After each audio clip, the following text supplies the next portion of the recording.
All rise for the national anthem.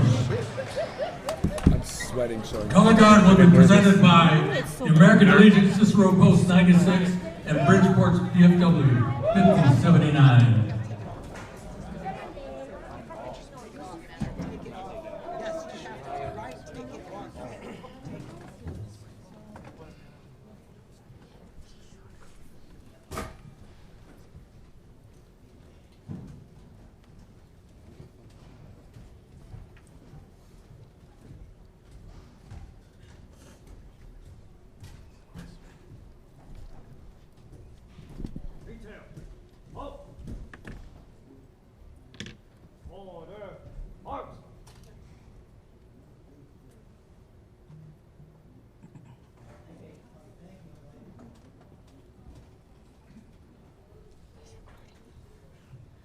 Oh, say, can you see by the dawn's early light what so proudly we hailed at the twilight's last gleaming, whose broad stripes and bright stars through the perilous fight, over ramparts we watched, were so gallantly streaming, and the rockets' red glare, the bombs bursting in air, gave proof through the night that our flag was still there. Oh, say, does that star-spangled banner yet wave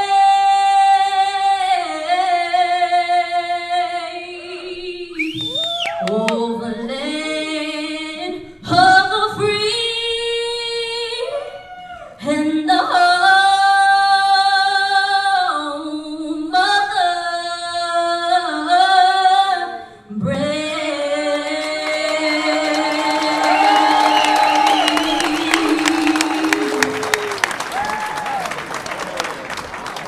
Ladies and gentlemen, Esmeralda Socha.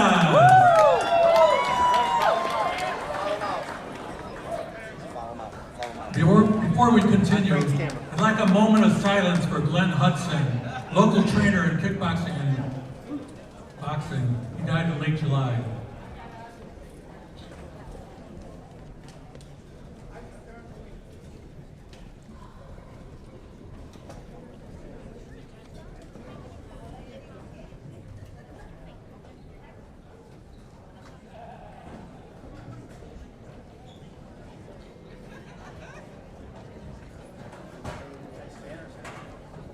All right, ladies and gentlemen, welcome to the 2025 Total Fight Challenge.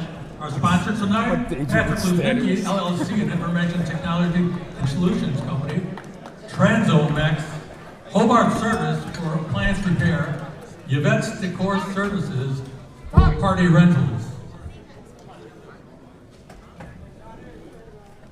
Your judges tonight are Scott Jones, Danny Aguirre, and John Welch. Your referees tonight are Mike and Nick Sims.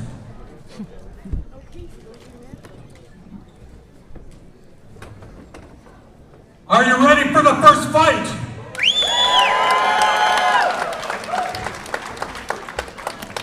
Our first battle is 135-pound weight division mixed martial arts fight. In the blue corner from Chicago, Illinois, in his debut fight, John Herbeck.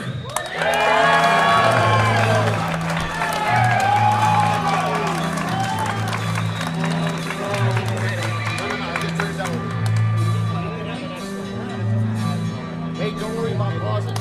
Make them talk. Don't worry about pausing or on the music again. Make them talk.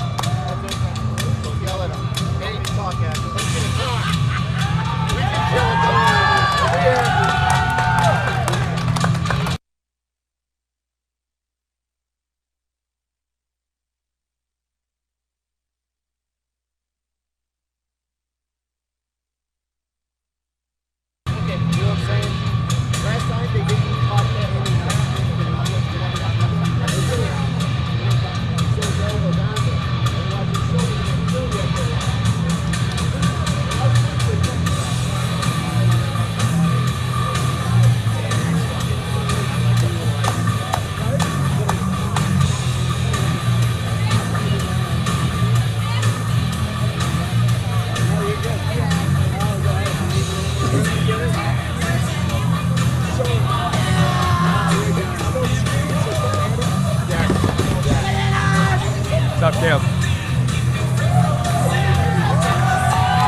And in the red corner from Carroll Stream, Illinois, with a record of 0-1, Brandon Najera.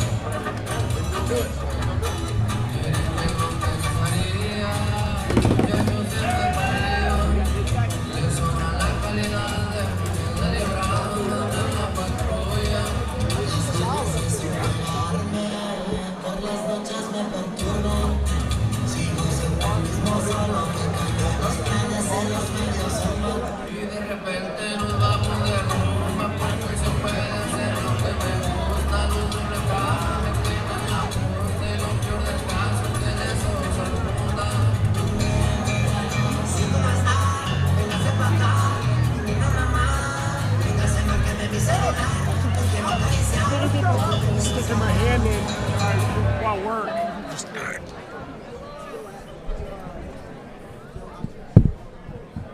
If I had $1 for every time I bled at work, I'd already be retired. Good evening, ladies and gentlemen, and welcome as Total Fight Challenge returns. Christian Reynoso here on the call, alongside Bernadette and Bubuyog, and of course, the great Doug Keast. A huge night of action ahead of us. So glad you're able to tune in. In our first bout, John Herbick taking on Brandon Najera. We got 6 title fights on the line tonight. That is correct, Bernie. We've got some Muay Thai titles up for grabs, and of course, some MMA belts on the line. Early on, it's John Herbick, the rangier fighter, looking to keep his distance as he tries to get some of those jabs and kicks in on Brandon Najera. Yeah, this is John Herbick's debut Thai fight. Or this is an MMA fight. Yeah, sorry. So we saw him come out with Caleb Schmidt in his corner. Doug, I know you know quite a bit about Caleb. You know he's training with... He's sharing the training room with a real go-getter like that. It's fair to say he's coming out here having crossed his T's and dotted his I's. Yeah. I'm seeing some things that he's done so far in the bout. Of course, the bout's early, but he's really stretching out for those the strikes, and I'd like to see him keep his hands up a bit more, bring them back. But otherwise, he's done pretty well so far. Not a whole lot of action so far. He's got a nice reach and range. Good right hand. Yeah. Straight right. He's got a nice range advantage, I was trying to say. And we've seen Brandon Najera in the cage before, out of Team Top Notch. Oh, good left hand. Oh, that woke Brandon up. Looking as if Herbick is settling in a little bit here in this debut bout, taking on the more experienced Najera. We talked about the experience in the corner for Herbick with Caleb Schmidt there. Let's call a spade a spade. You're coming out of Top Notch. Yeah. You're training with some of the best the Midwest has to offer. Yeah, Brandon's only 20 years old. Do you remember that, guys? Yeah, I can't remember the last time I was at a fight at an event where Top Notch had less than about 4 fighters. A little slip there, a little slip while Brandon did a kick right to a takedown. And that's a lack of experience. That was something Herbick was doing much better standing up. He would have been much better off just letting him stand up on his own. A good job of taking advantage of the situation by Najera, turning it into a takedown attempt. Now, needs to be mindful of that neck as he works for a double against the fence. I think that's Najera's goal, is trying to get to that takedown. It's hard when you have such a rangy fighter like that. You know, when you fight at 135 and your frame's like that, it's tough. Herbick's doing a nice job. He's got that left underhook. It looks like he's got his right arm across the neck. A good job of Najera completing the takedown there as we approach the last 10 seconds of this opening stanza. Interesting round to score. Agreed.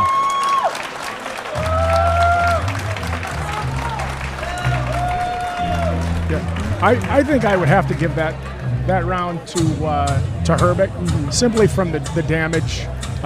Najera did get the late takedown, but wasn't able to capitalize much on it. Yeah, I like those rangy strikes that Herbig was able to land He did in that land. opening He did portion. land Yeah. pretty good And strike. even though he wasn't returning his punches cleanly, he was accurate with his strikes. I mean, they were going where he wanted them. We've got some blood already coming from the nose of Najera, so obviously more than one of those punches finding the mark for John Herbig.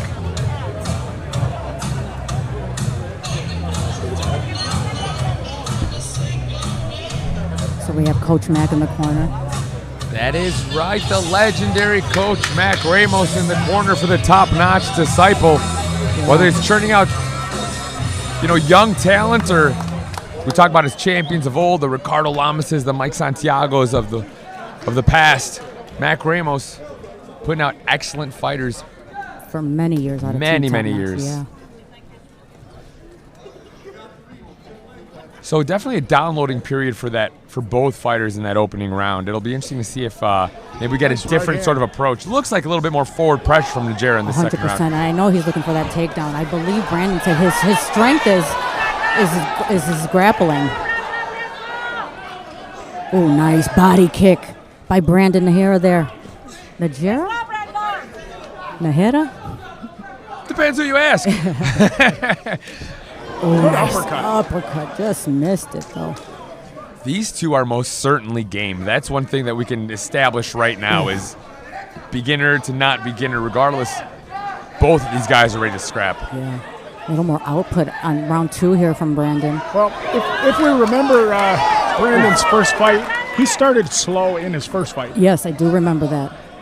and he ended up losing, but he represented himself very well in the last 2 rounds. So Look at that forward pressure. The tables are turned with the pressure in this round 2. Well, we talked about the experience in the corner of the top-notch fighter, like having somebody like Mac Ramos that can truly say, "I need you to do X and Y Correct. to yield Z result." It goes a long way. good jab by Najera.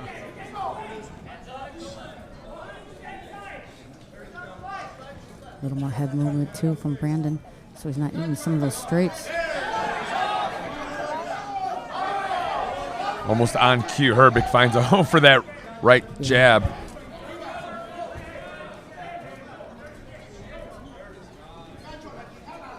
It seems as if Herbig is starting to really take advantage of that mismatching stance. Whenever the action sort of dulls down, he's able to take advantage of the mismatch and find a home for that left cross. Yeah. I would really like to see Herbig throw something before he throws those kicks. When he throws those kicks, if it's a leg kick or a body kick, he's wide open for that right hand, especially throwing that lead left. He did or land lead some right. of them though. Oh yeah, he's Yeah. landed quite a few. Right. The hair is looking for that opening. Oh, nice knee. Good knee. That was a nice. Oof. Herbig changing his focus to the body of Najera as 2 beautiful body kicks land after that tie plumb to knee.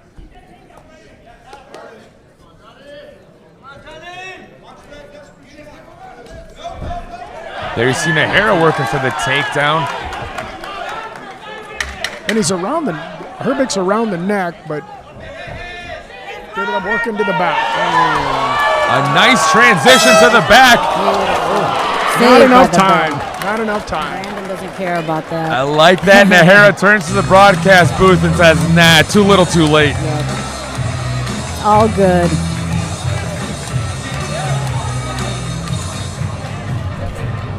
An exciting bout to get the night rolling here at Total Fight Challenge. Now, the Matador Fighter Challenge did a good job of kind of keeping the ball rolling in years past, but to have TFC officially back, so exciting. So many big names coming out of Total Fight Challenge. For the Miguel Torreses of the world, to the Yeah. Stephan Bonners, to, of course, to more stars that we've seen in years past. You never quite know when you're going to get a chance to see the stars of tomorrow today. Potentially here at Cicero Stadium, that will be the case, guys. The historic Cicero Stadium that brought out a lot of Midwest fighters. Big facts from Golden Glove Championship bouts, MMA, even my first Naga match. We're talking some big moments in combat sports history. But I digress. Back to the action. Round 3.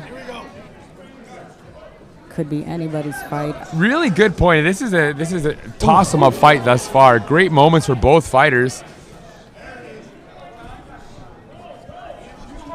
I think currently, if it went to the scorecards, I would have it for Herbik, but neither fighter is out of it at this point. Correct.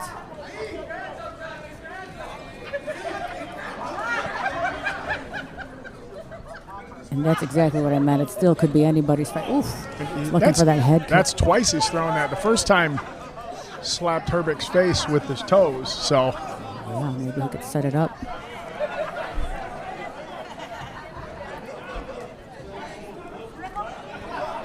Nice little side kick there after a failed roundhouse. Again, that kick has a better percentage of connection if you throw a punch prior. Setting it up is always the key.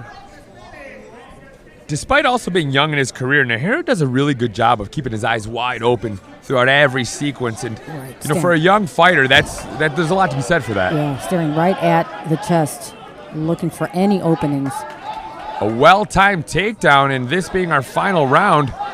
Very important how this round concludes. Is if we are going to be going to the judges' scorecards, you want to leave them with something favorable in their memory. He's keeping that pressure on his Brandon Najera.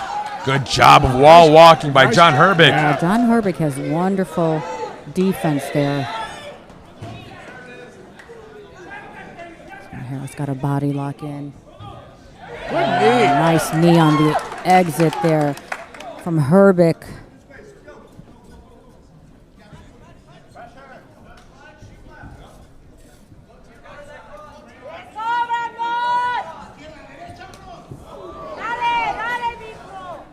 I think at this point it's a matter of both fighters pressing forward, showing that urgency. And with not a lot of time left, you might as well empty the gas tank. That's what's going to have to happen here, and I have a feeling it's going to come soon.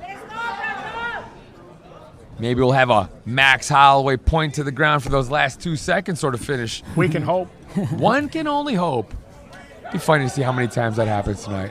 The old Holloway effect, as I like to call it. The Holloway effect is right.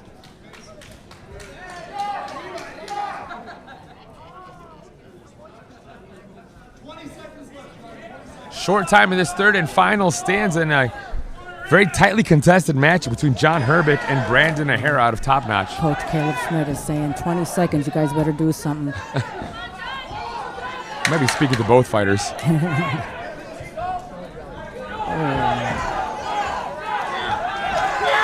Beautiful. That's the way to end a round. John Herbik. Finishing on a flurry there is John Herbik. Exclamation point. Exclamation point to end the round.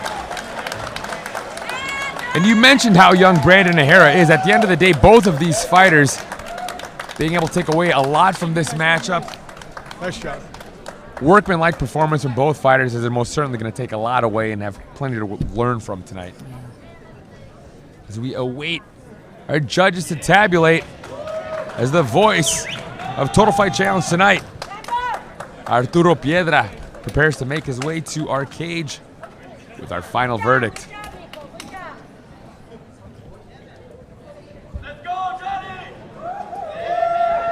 As Cicero Stadium continues to fill in, another huge night of action undoubtedly ahead of us here. For all those watching at home, get comfy because we've got a whole lot of action ahead. As the great Bernie mentioned, we've got 6 title bouts, 4 of which will be MMA title bouts, 2 Thai bouts, and a slew of up-and-comers ready to make their mark. But without further ado, here is Arturo Piedra. Ladies and gentlemen, Judge 1 scores 30-27. Judge 2 scores 30-27. Judge 3 scores 29-28. Blue corner,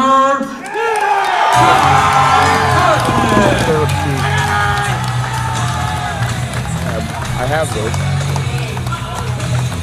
As John Herbik gets the nod, we kind of Doug, you saw it here from the booth. It seemed like it was maybe that forward pressure, was finding a home for those punches early on, and he just kind of rinsed and repeated every round. I don't think it was so much forward pressure. It was every time that Nahara stepped in, there was a punch waiting for him. So it wasn't that Herbig was necessarily moving forward. I think the fact that in the second round Nahara was able to move forward and not get hit that was probably the one round that he was given on the scorecards. John Herbig now 1-0, taking a big win back to Goitia Martial Arts. Nice debut, John Herbig.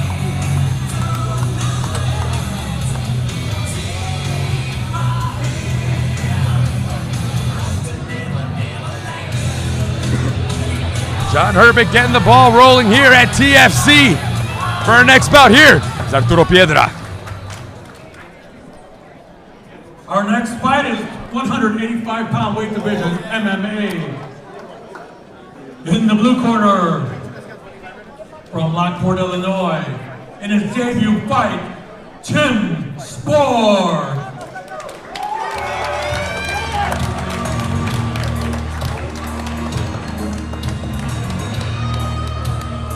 From Lockport, Illinois comes Tim Spoor, debuting fighter. With the whole crew from MMA Stop behind him, debuting he may be, but rolling deep he is also. Mike Corey in his corner, veteran of Bellator, and it's a longtime staple of Midwest mixed martial arts scene. Of course, Coach Mulroney in the corner as well for their debuting fighter. A lot of big names coming out of there, a lot of up-and-comers. Of course, DKO Kozla, of course, part of the crop at MMA Stop. Yeah, MMA Stop has 3 fighters on the card tonight. Including Eder Silva, who we'll see in our main event as he contests for that. And the female MMA bout. A lot of big things happening at MMA Stop right now. It's Timmy Spoor's opportunity to shake up the middleweight division as he prepares to step in against a Victory Martial Arts opponent. So it's MMA Stop versus Victory, a clash we see often here at the Matador Fighter Challenge and Total Fight Challenge. Timmy Spoor awaiting his opponent. And in the red corner from Arlington Heights, Illinois, with a record of 1-0, Al Kochwara. Representing Arlington Heights, the AH, here comes Al Kazwara, the Victory Mixed Martial Arts disciple, 1-0 right now in his career. Truly the embryonic stages, but will have been under the bright lights once before. Be the difference maker tonight against the debuting Spoor. We shall find out here at Total Fight Challenge.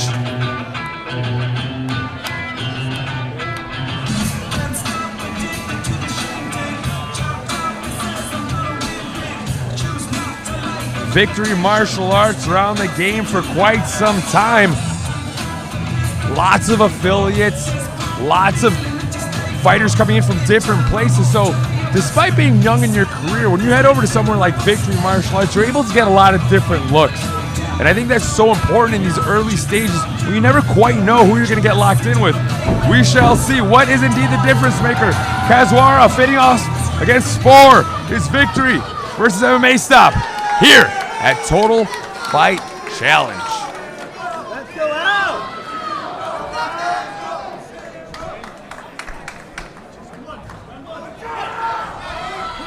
We are underway, opening up with a big front kick. There's Kazwara. Danny Aguirre, our third man inside the cage. Tim Spoor utilizing those straight punches beautifully. Very clean, especially for a debuting fighter. Yeah, nice hands. You know, good clean punches, nothing looping. Yeah, I like Tim Spoor's stand-up. I've only seen him in wrestling, some local wrestling stuff. This is his first MMA fight. Nice. With that being said, Bernie, you having seen him in the grappling realm already, you couple that with this clean boxing that you guys have already discussed. Yeah. We may have we may have something here in Tim Spoor as he debuts at 185 pounds. Very relaxed, very composed is Tim Spoor. Such active hands. and changing his angles as well as Timmy Spoor. He's going upstairs, going to the body as well. Yeah, Very fluid in his hands. Yeah, nice combinations. I wonder if he's got, maybe he started off in boxing.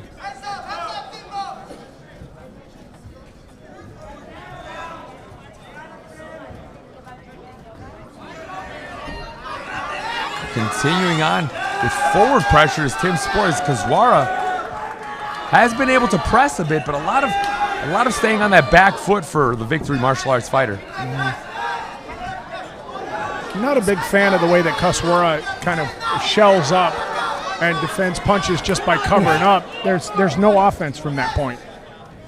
I think Tim Spoor is just giving him a lot of pressure, Doug. Yeah, he definitely is. Yeah. He's, He's really moving him backwards. And, we've called Kazwara's fight last time, and he was pretty aggressive there. He's checking these kicks more now. But, round one's always a feeling stage.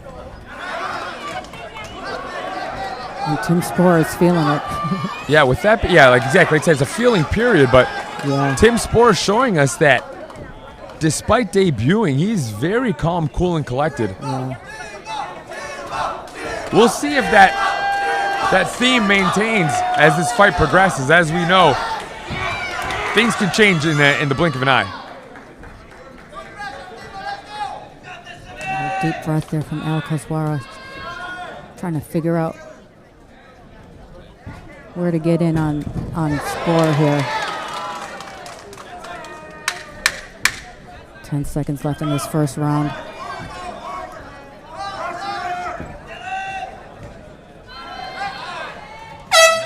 Beautiful. I really like to see the uppercuts from Spoor. I mean, it's not something you see from an experienced fighter, let alone a debuting fighter. And he's not just throwing uppercuts. He's actually, following it or having a good punch followed by an uppercut in a logical time. Yeah, I 100% think he's got very educated hands for a debuting fighter, and I think he has some sort of boxing background, Very impressed with his ability to place those punches and to really analyze the situation. I think almost in any fight, especially early on in your career, it's so difficult to remain composed enough to replicate what you do in the gym, to hit those pads, right? The way that you do, to hit your opponent the way you hit those pads. But right now, Tim Spoor, look at him. He's ready to go. He is doing his cardio work. Indeed. Danny Aguirre getting us going, and Kazwara opening up with that front kick yet again, and more of those nice straight punches by Tim Spoor. See, he's using that tape a little bit more to keep Spoor away. Nice leg kick there from Kazwara. He's mixing up the kicks more. Tim Spoor returning a head kick of his own. Counters beautifully a kick with that jab. His hands are nonstop. Yeah, this goes to show you, though, guys, no matter what stage in your career, there's never a bad time for straight punching, right? I mean, early on in your career, you may still be figuring things out, but Tim Spoor is a perfect example that if you come out here and you keep your hands nice and clean, your chin tucked, you can yield some pretty good results if you just kind of keep it clean and keep it simple. Right, a lot of things should be set up with that jab or any straights, and that's what Doug was saying, like setting up those kicks from in the previous fight, match. right? Yeah. But again, plenty of fight left here. As Kazwara is still very much in the fight, still very dangerous. Yeah. Kazwara is landing that right hook. Let's see if he uses that again. And there's a little blood on the right corner eye of Tim Spoor. The top eyebrow. Yeah, I wonder if it's from those looping punches. Maybe that head kick that sort of found its mark earlier. Might have been just a stitch that caught it, and a stitch on the glove.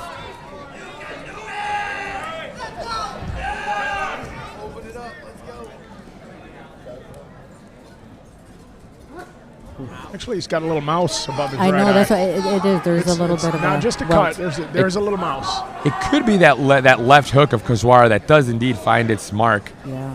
But you wouldn't know that it's been landing so solid because Spoor has handled it well. Yeah. That's why I was surprised to notice that. You talked about the shelling of Kaswara, that kind of just running the fingers through the hair and letting the forearms do the work, but working his way in between the forearms now with Spoor, again, a testament to the placement of his boxing, his punches. Oh, and a little takedown attempt there from Timmy Spoor. Forgot this is an MMA fight, guys. Yeah.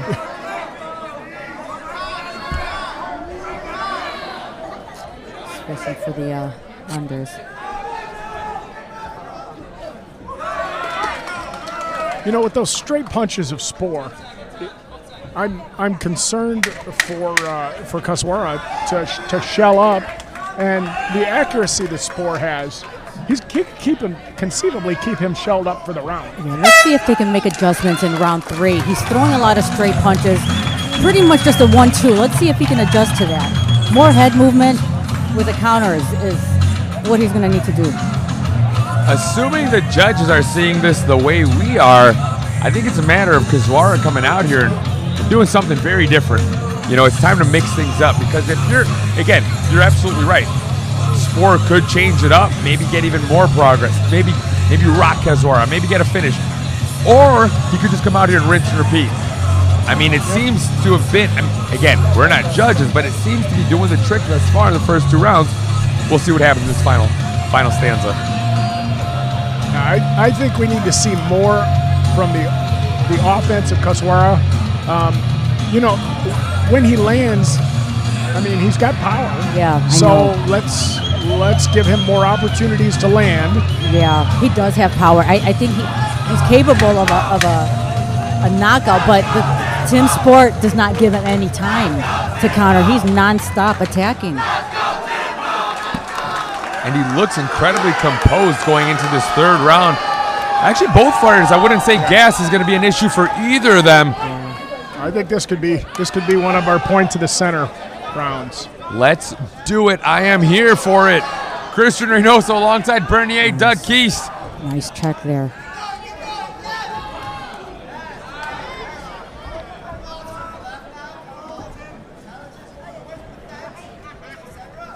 Kaswara is standing his ground more. Trying to attack with the attack instead of shelling up, as you said, Doug.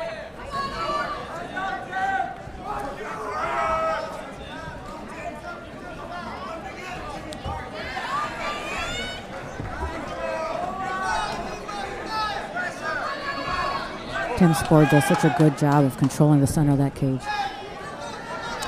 Controls the center, and really just about any time Kaswara starts to move forward, he's got something for him. Yeah. Well, most people think that if you control the center of the cage, you don't have to worry about, the cage being on your back. But actually what it does is it causes your opponent to move further around you, and it saps their gas tank. Yeah. So the more they have to move, the less energy they're going to have at the end of the fight. A great point, and potentially that is indeed what Tim Spoor is taking advantage of. Is he's able to put together a nice slew of punches. As you said, Kaswara just kind of tries to work his way towards Tim Spoor as he controls the center of the cage. Now it's Tim Spoor pressing forward. Ooh, good. That was a head kick. Ooh, there's that hook. Some life still. Nice. For Al Kaswara.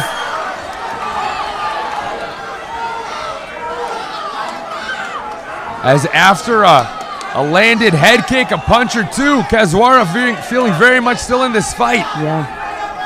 You're going to have to finish it. There's that takedown attempt. Good defense. Double unders for Spoor. There's that wrestling experience you were talking about, Bernie. Nice job. Great Immediately technique pummeling. from Spoor. I'm so impressed by his debut performance here.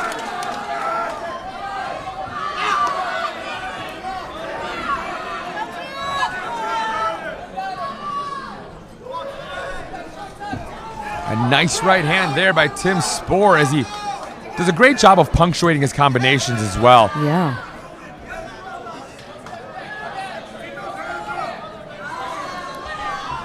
Well, and it's not as much that he's punctuating them. He's throwing combinations. You know, one punch is easy to defend. 3 is a different story. Exactly. Final seconds here as Tim Spoor pushes on and looks to give the judges a little something to remember. Nice fight, you guys. Fantastic bout at 185 pounds. MMA stops Tim Spoor, looking very clean. He takes on Al Kazwara from Victory Martial Arts.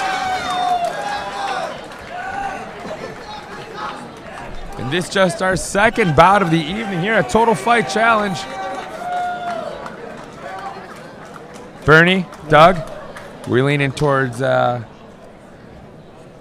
Tim Spoor and his very clean boxing in this one. I think so. I'm considering the fact that maybe Katswara won that last round. I mean, it could go either way, but I think Spoor fairly easily grabbed the other two. As we await our final decision here at world famous Cicero Stadium. At least Cicero famous. That's what we're going to go with is world famous, okay. Doug. All right. Chicago famous. I mean, honestly, like if we do talk about, if these walls could talk, the wars that have gone down in here, I mean, I joked earlier, but the truth be told, I mean, there have been a lot of guys that have gone on to be veterans in big organizations, and whether they've come here for boxing bouts, wrestling bouts, grappling, or mixed martial arts, there have been many big names that have walked their way through Cicero Stadium. Mm-hmm. So giggle as we may, the world famous Cicero Stadium is what we're going with for the night. Oh, and it looks like we've got some real tabulating. They're gonna have to carry the one over there in the judges' booth as they figure out who our victor is here. Anticipation building. I wonder, is it because of Common Core or just... I'm blaming Common Core. That's a great call. It doesn't make sense. Here's Arturo Piedra. Ladies and gentlemen, we have a split decision. First judge, 29-28. Second judge rates it 30-27. Third judge, 29-28. For the winner, in the red corner, Al Kazwara. Well, at the end of the day, we're just sitting in the broadcast booth, but our judges seem to have thought that Kazwara did enough to get the nod. And that's why we're not judges. Right, Indeed. exactly. But it also sets the tone for the rest of the night. It may just mean that our judges tonight are more so looking for more grappling than they are. Well, I'm not going to analyze that one any further. It's Kazwara taking the win and advancing to 2-0. So overall, the rules is whoever is closest to finishing the fight first. So if you're throwing a lot of stress, I mean, I don't know. This is why we're not going to talk about who we think is winning the round anymore. That's why I'm not going to talk about. I'm the play-by-play. I'm kicking it to you guys for that. Our next bout is a 145-pound mixed martial arts bout. In the blue corner, from Chicago, Illinois, with a record of 0-1, D'Angelo Corrales. Representing Goitia Martial Arts, in steps D'Angelo Corrales. Again, there we see Caleb Schmidt in his corner. A big pop for the Goitia Martial Arts fighter.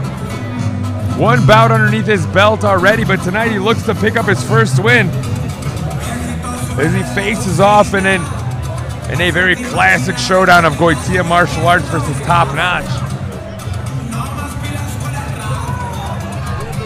A matchup, we already saw Goitia versus Top Notch in the first bout of the evening. Now, in that bout, it was Goitia Martial Arts walking away with the win. Will Corrales be able to keep the winning ways going for Goitia Martial Arts? We shall find out momentarily.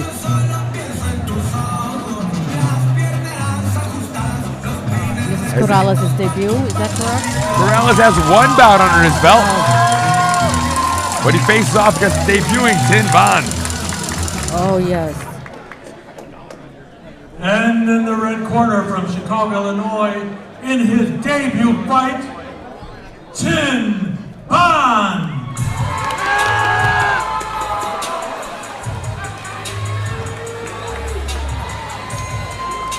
In steps the debuting featherweight, Tin Bond, with maybe the most veteran Midwest flyweight slash bantamweight in his corner. As there you see Chris the Jungle Johnson. You could be debuting, but if you're sharing the training room with somebody like Chris Johnson, it's kind of like you got a couple of fights already under your belt. Oh, yeah. Those are his training partners, Fabian Serrano, Chris the Jungle Johnson, Marisol Ruelas. A lot of talent is able to be, experience I should say, is able to be imparted on the younger fighters when they're able to become stablemates with veterans like that. We shall see if Tin Bond will get top notch into the win column tonight. I think Tin has been training with them for about a year and a half, so he's fairly new to the team.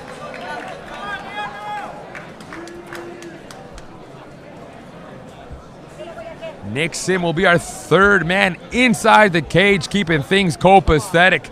As 2 featherweights lock horns here in the third bout of our evening. We are underway. That's referee Mike Sim, actually, the twin. Oh, you're right. Nick, He's behind yeah. the pole. I'm sorry. It's okay. I know the bald and the hair. I Yeah. usually know that. I didn't look carefully. My apologies, Professor Sim. We'll go with that. To be safe. Yeah. I'll go with You can't Professor go- Sim. can't go wrong with that. I can't go wrong with that. He's got a body lock, trying to take him down with that overhook of the leg. Somebody's drawing a little bit of blood.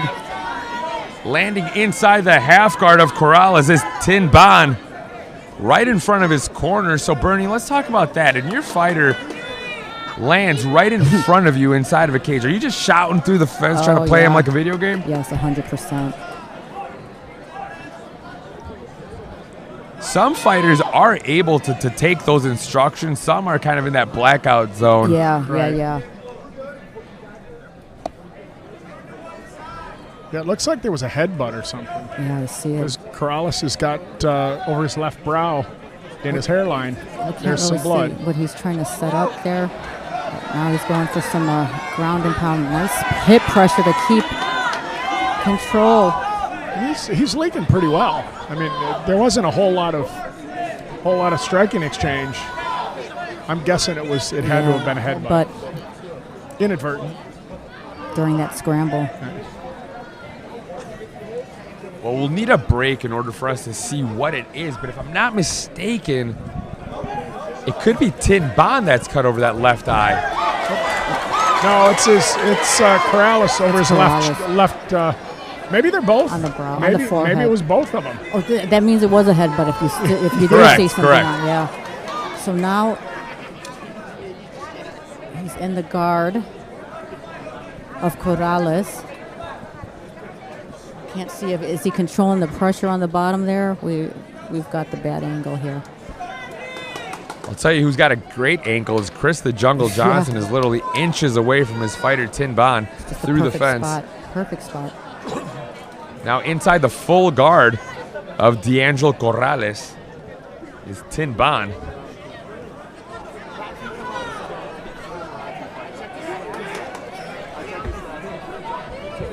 Corrales really needs to work on keeping Bond's posture down, because when you let him up like this, Yeah, I think he had the control of his head, and he was still punching him. and we're going to get a stoppage here. And that will be a wrap as Tin Bond gets a referee stoppage, and this is mixed martial arts debut. And evens the score as Top Notch won, Goitia Martial Arts won for the night. There is, so there's a cut on both of them. It was an Yeah. inadvertent headbutt. That's what caused the blood. You know, sometimes a young fighter will react. You never quite know how he's going to react when somebody makes him bleed his own blood. But Tin Ban remains resilient and gets the job done quick. Yeah, something tells me is after picking up that win, Tin Ban's none too concerned about that little cut over his eye. Oh, scars of war. Tis but a flesh wound. Yeah. Little something to remind you you're in a fight. I got Dr. Merched in there. He's going to take care of it.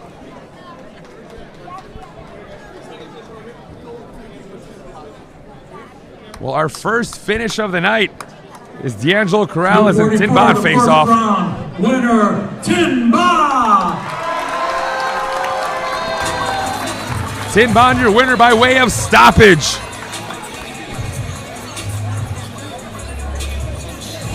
And we are rolling.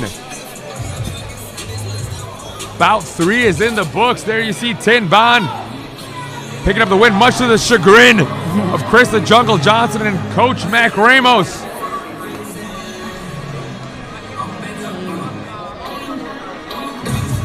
I'm sure we'll see Tin Ban on the cards now.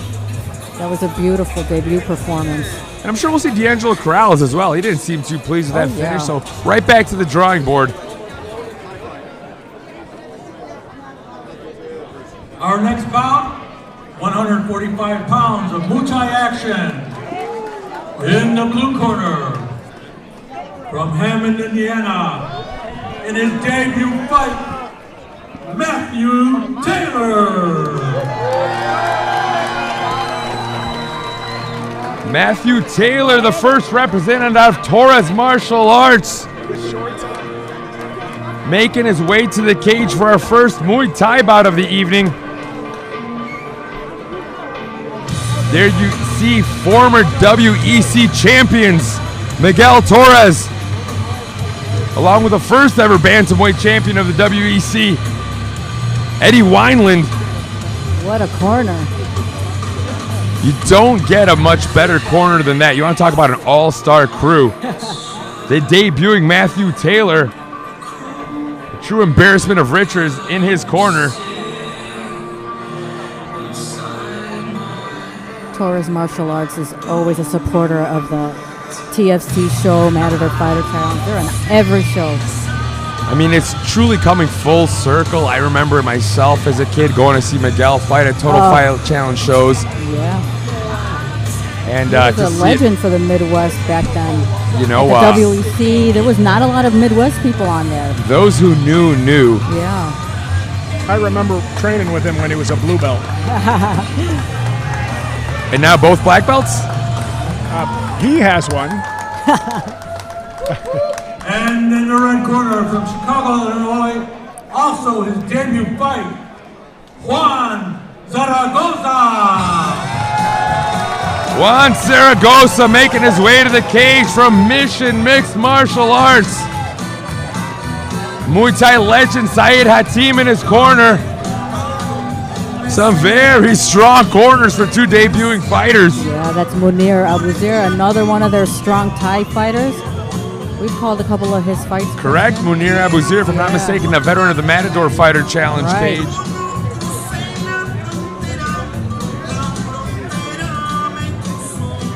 In steps Juan Zaragoza. Two rangy featherweights.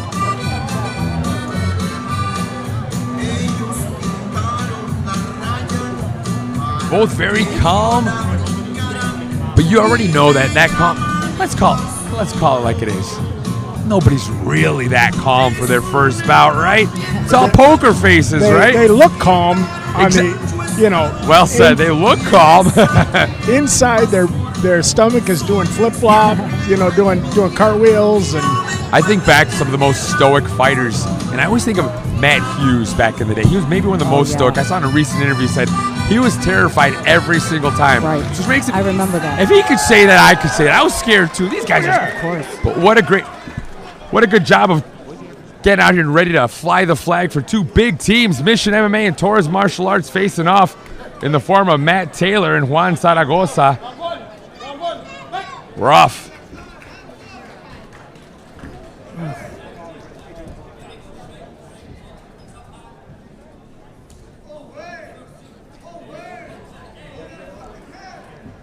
such speed in the strikes of Matt Taylor there.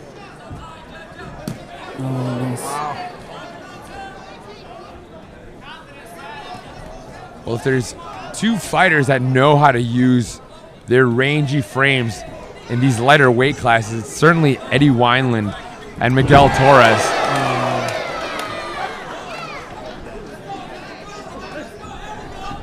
A little bit of a dump there. It doesn't score anything, but it does take a toll on your morale there. Your morale and your endurance. Yeah. Nice knee from Zaragoza.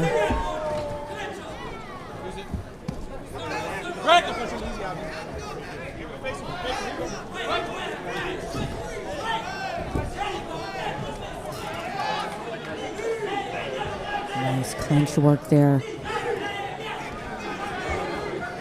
Zaragoza looks strong from the clinch, but that's the second time that Matt Taylor is able to.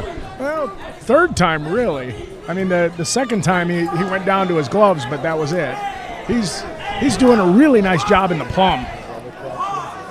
What?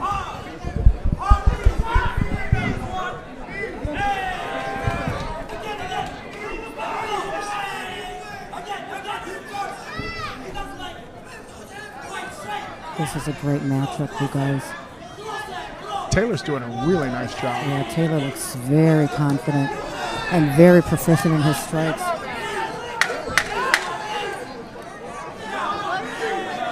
Yeah, his clinch work is really clean.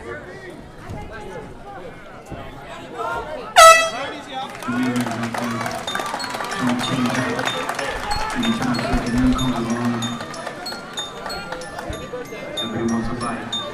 Don't have to be nice. So you want to be a rock superstar? Big house, 5 cars, in charge. Looking up at the world. Just somebody got to go on your shoulder. Cause you never heard the truth when I was in love. Growing up, looking in the mirror, dreaming about the rock crowd. Money to it, the hunt. Side on glass, with another one. I was funny, how impossible dreams manifest. And the game kept me coming with it. Nevertheless, you got to go on the dust.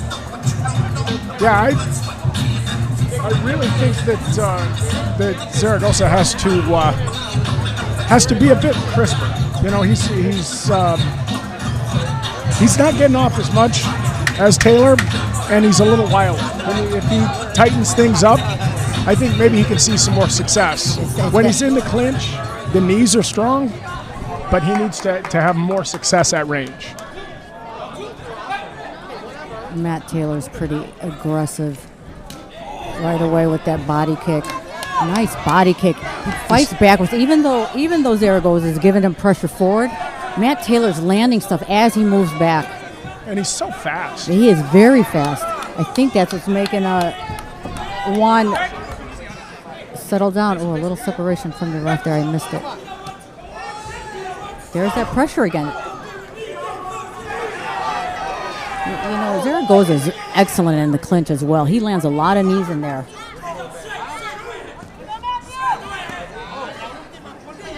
Oh, that was a beautiful knee from Matt Taylor.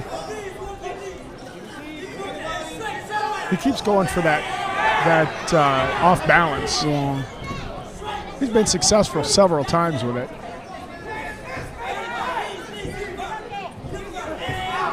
Ooh, that one was a bit low.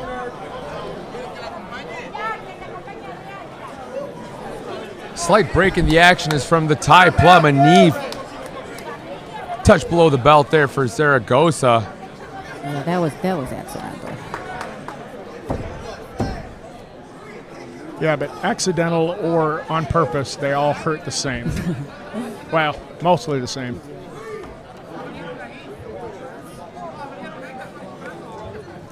Taylor has up to 5 minutes to recover as he shakes it out.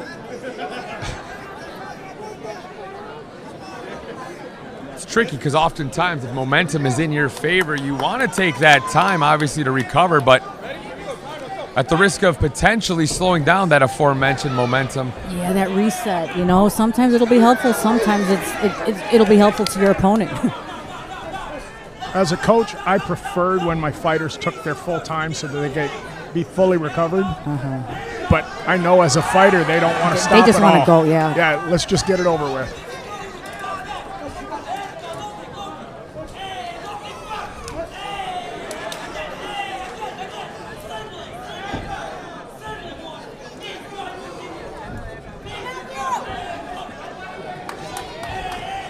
It's a very close round in this round, too. Coach Saeed Hatim imploring his fighter to Yeah, what focus do you more on those low kicks and start chopping down the tree. That is Matt Taylor.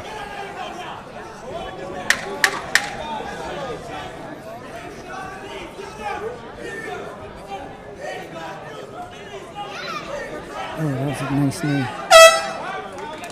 That was a much closer round in round 2. Indeed, a closer round in round 2. A little more output there for Zaragoza. Yeah.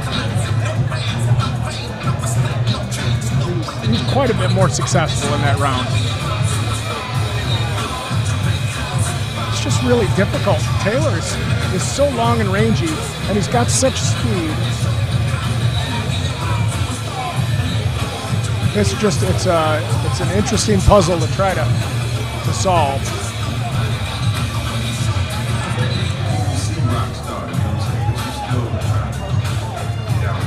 Taylor's not even taking a seat in the break here. The old George Foreman standing in the corner approach. I like it. Zaragoza does the same.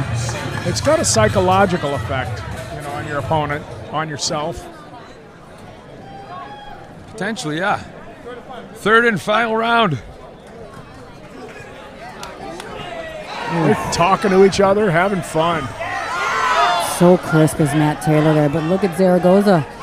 He's throwing it. Oh.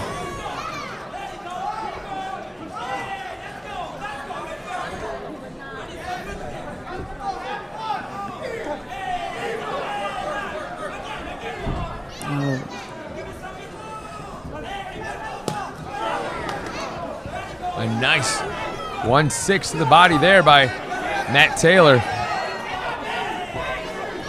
Matt Taylor cinching up that clinch the minute Zaragoza comes and throws a combination at him.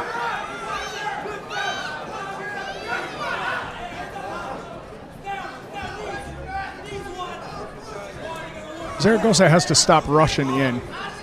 He sees an opening and he's too aggressive to step in. That's when Taylor's grabbing that clinch. Exactly correct. Oh, a big overhand right. Lands for Matt Taylor. Wow. What an overhand right. Beautiful placement by Matt Taylor as the right hand finds its mark and sends Zaragoza crashing to the canvas. He had 3 or 4 strikes in a row that landed pretty clean, and that overhand Another right 1-6 to the body there by Matt Taylor. Taylor has such power in his punches. Oof, look at that body, head. As the towel comes in. Yeah, This fight is over as the corner of Juan Zaragoza had seen enough. Matt Taylor, your winner. much respect to Coach Saeed for saving his fighter. Yeah, it's amateur. There's no need Right. to get serious damage. Pretty heavy shots taken there in the last few seconds. Saeed Hatim knowing exactly what he's doing, not just training fighters, but protecting fighters. It's not just about one fight or 2 fights. It's about the lifetime of the fighters. It's about the life of these fighters, the livelihood of these fighters, protecting them inside the cage and protecting them from themselves. Yeah, much respect. Kudos to the corner of Juan Zaragoza, but at the end of the day, the moment belongs to Matt Taylor. Yeah. As he picks up his first win. All smiles for Miguel Torres and Eddie Wineland. I'm sure there's a smile behind that mustache somewhere for Eddie Ladies and Wineland. gentlemen, 144 to the third round, winner by TKO, Matthew Taylor.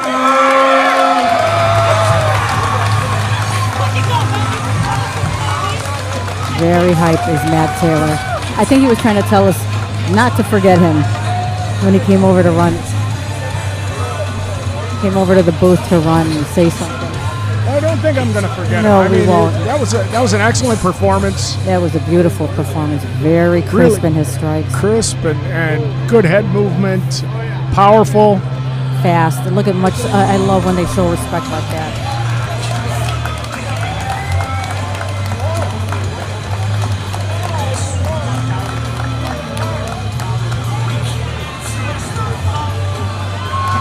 First win for Team Torres here.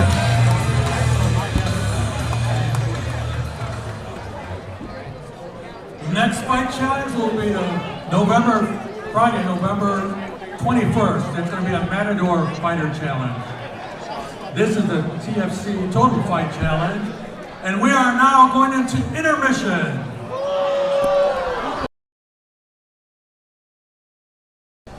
Christian Reynoso up to the cage, please.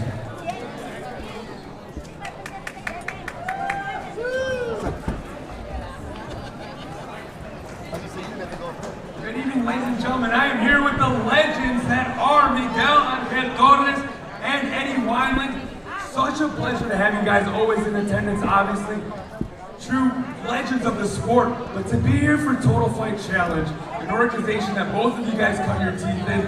I mean, before going on your big run to the WEC and the UFC, both of you guys cut your teeth here, inside the TFC cage. How good does it feel to be back with a new crowd of fighters?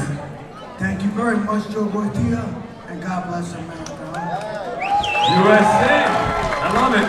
Eddie, yourself? Absolutely the same. We cut our teeth here. We were both Total Fight Challenge champions. It's great to be back in this atmosphere. We both got our families here, the boys here to enjoy the night. So it's awesome. Hopefully that's the future generation. So with that being said, if one of these days little Torres or little Wineland says, I want to strap on the 4-ounce gloves and get in that TFC cage myself one day, what's the final answer? No, they're going to throw the fights. They're not going to fight. That's 0-1, and It's up to them, honestly. I'll try to steer them away from it, but if they want it, I'll stand behind them. you gotta love it. Ladies and gentlemen, the legends that are Miguel Angel Torres and Eddie Wineland, such a pleasure here in the house, and they also helped build on their back at Total Fight Challenge.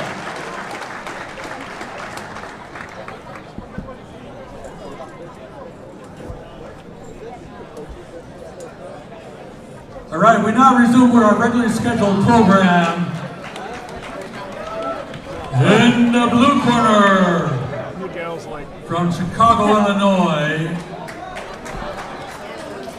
in his debut fight, Rodolfo Camarena.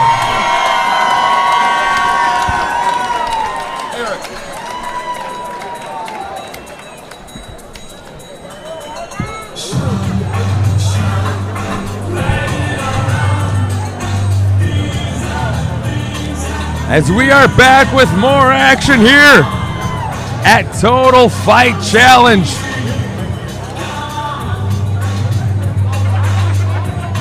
As in a Muay Thai bout here, we have Rodolfo Camarena at 150 pounds. We do see some familiar faces in his corner, but he himself unaffiliated. Always a bit of a question mark, right, when we get an unaffiliated fighter. Yeah. We don't know if he's a backyard brawler or if he just trains with different teams. But it looks like Coach Saeed is going to corner him. He's got a pair of tight shorts on. Looking the part is half the battle, as we know sometimes, Bernie. Also debuting tonight, from Hobart, Indiana, Deacon Samus. But we just had a chance to check in with the legend Miguel Angel Torres now. One of the disciples from Torres Martial Arts, Deacon Samus. Another debuting fighter prepares to lock horns underneath the bright lights here at Total Fight Challenge. Christian Reynoso, Bernier, and the great Doug Keast. Cage side here. Your in-flight crew aboard Total Fight Challenge Airlines. This is is a Muay Thai 150-pound bout.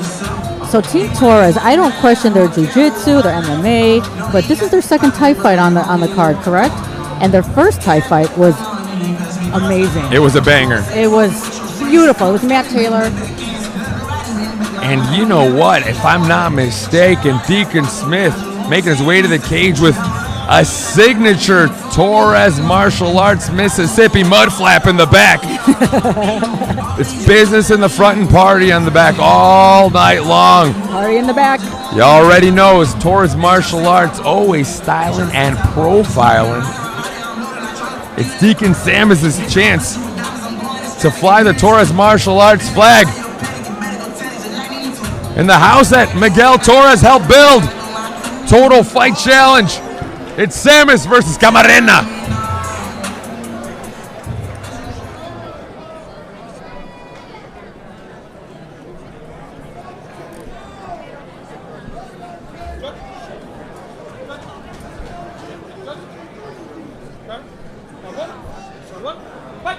A touch of the gloves and we are underway. Nice body kick from the unaffiliated fighter there.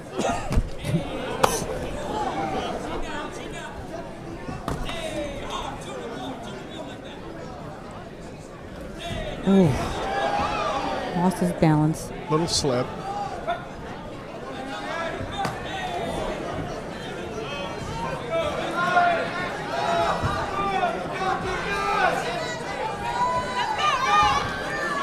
Pressuring forward is.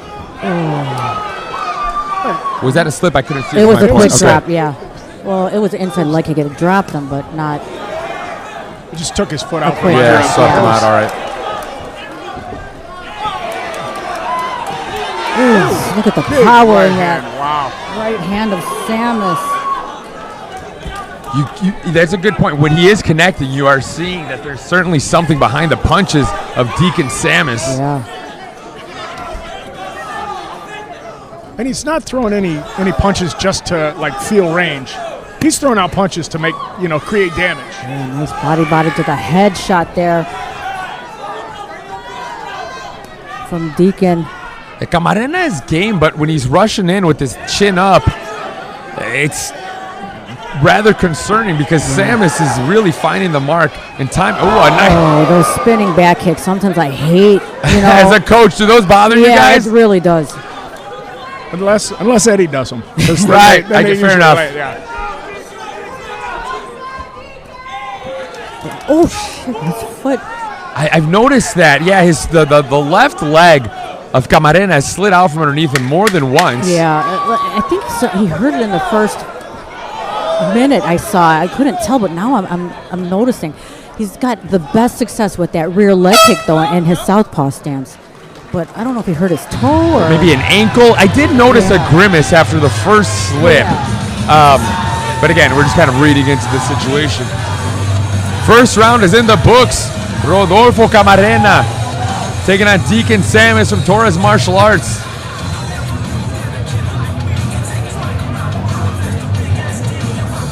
Maybe he's a mission MMA fighter. There we see Romero Stancil in the corner of Rodolfo Camarena. Again, an unaffiliated fighter. It's kind of tricky to figure out how many of these guys are just helping him out or were actually a part of his camp. But the instructions he's getting from Saeed Hatim, whether that's Saeed's fighter or not, he's going to be giving him the most sound of advice. Yeah. Yeah, if he's an unaffiliated fighter truly, then he couldn't do much better getting, corner Exactly. instructions. On the fly than those guys, right? Yep. Round 2 underway in this Muay Thai bout. Ooh, a little inside leg kick of his own is Camarena.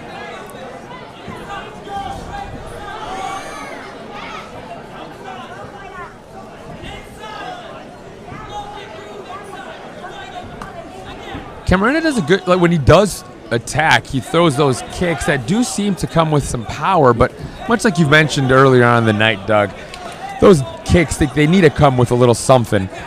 Even if they do land at the end of the day, no progress is going to be made with a single kick. It'd be nice to see something come before it. You know, he threw 2 punches and then he threw the kick, and that kick landed clean. He's scoring a lot with those kicks, though. Those rear leg kicks are all landing. A big breath there taken by Deacon Samus. Yeah. Where's that guy? You mentioned early on, Doug, that those punches of Samus come with a lot of power behind them, but at what cost, right? Certainly digging into that gas tank with each and every of those big punches. And here comes Rodolfo Camarena. There's that flurry. A big knee from Camarena as he pours it on. I guess there is no question about any left ankle or left leg injury he may have. Whatever it is, he's certainly powering through it at this point. Both fighters taking some big, deep breaths. Once both gas tanks are depleted, it becomes a question of heart. Which both of these guys have. Certainly in spades. Man, he keeps landing that rear leg kick. It's knocking the wind out of him. That kick is doing some damage on Samus. It is. Every time he gets kicked, he grimaces. Oh, switched it up to a head kick there and just grazed his head. A very exciting second round. Big smiles from Syed Hatim. Yeah, Coach Saeed told him what to do in round 2. It's like a tale of 2 fights. Making this third and final round all the more telling and potentially more important.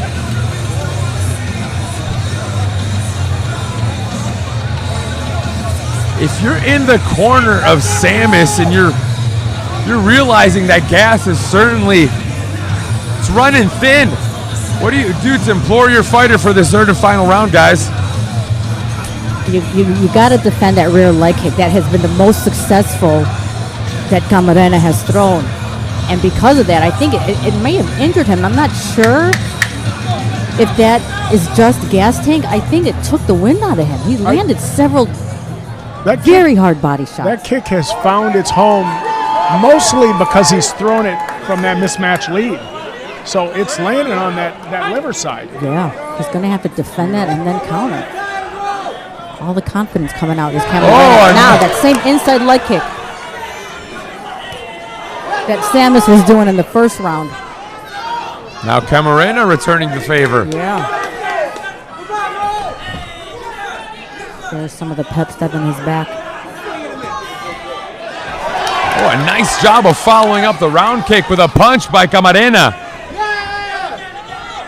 Oh, Superman punch. That was deflected perfectly by Samus there.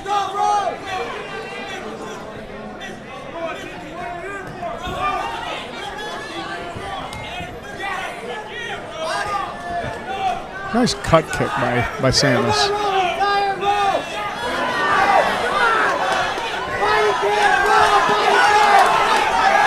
A nice combination there to punctuate after a kick for Camarena. Going to the body, mixing it up. I think Samus's rib is hurt. Yeah, something is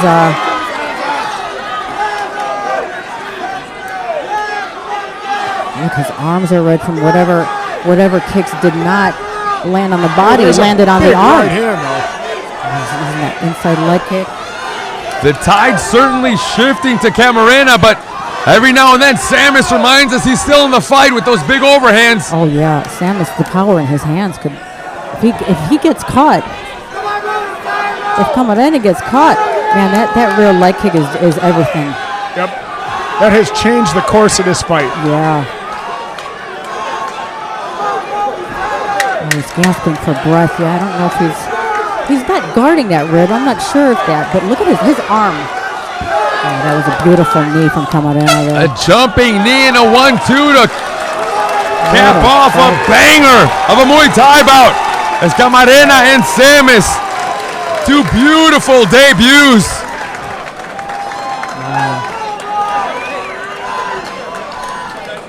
That was an exciting fight. Very good first fights for both fighters.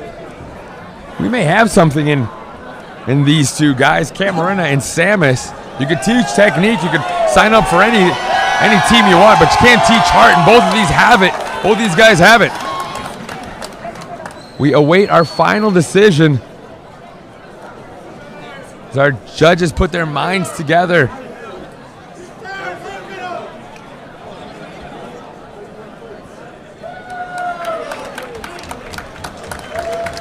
Both fighters putting their hands in the air, imploring the fans to get in the mix.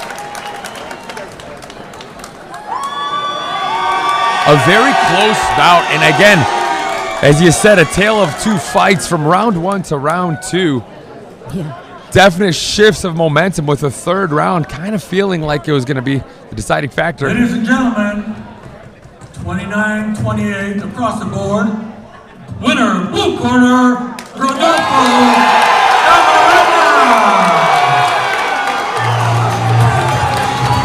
Rodolfo Camarena does enough to get the nod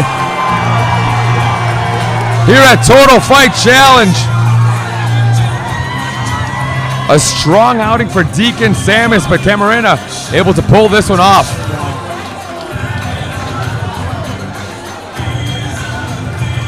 It is a Mission MMA fighter. I think we have incorrect information here. Fair enough. Yeah. Our apologies.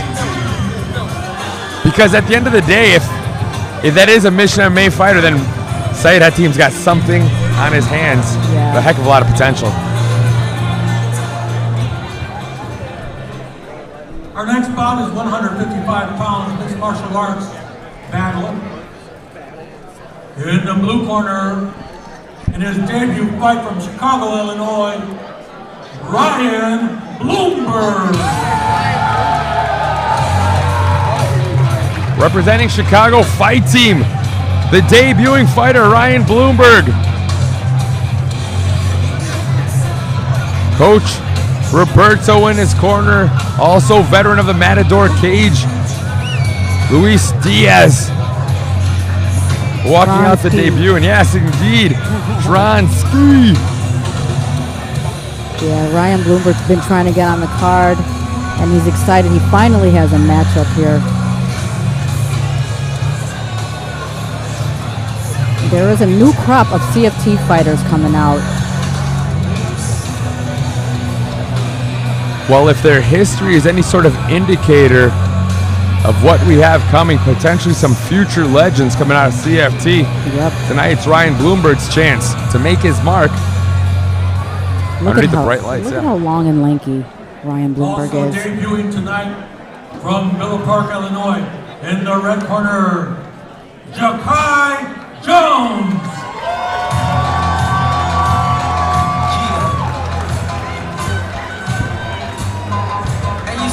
Here comes Intercept MMA's Jakai Jones.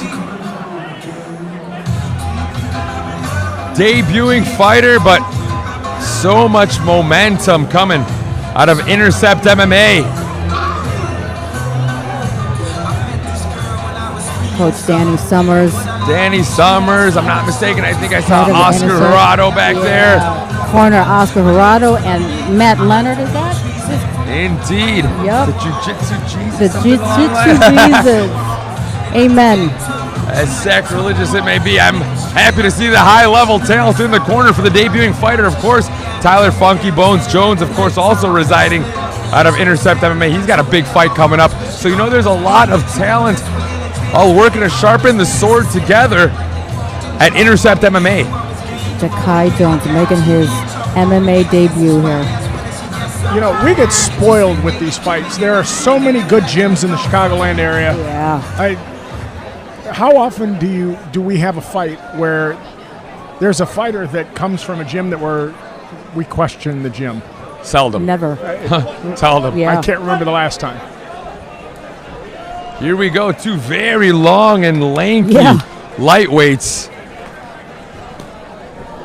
I was speaking of the stature of Bloomberg, but Jakai's got the same long and lanky stature there at 55. I think Jones is bigger. Are these guys 50? They look huge. They for do look 55. huge.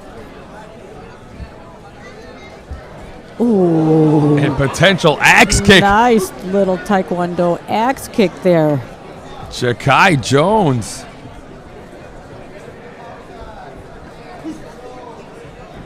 There's a technique you don't see inside the mixed martial arts cage very much at all. Yeah. Probably count on one hand how many times I've Right, seen it. exactly.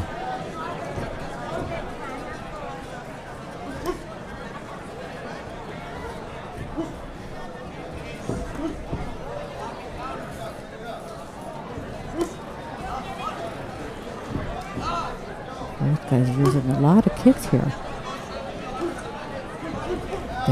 There's a little bit more combination from Bloomberg.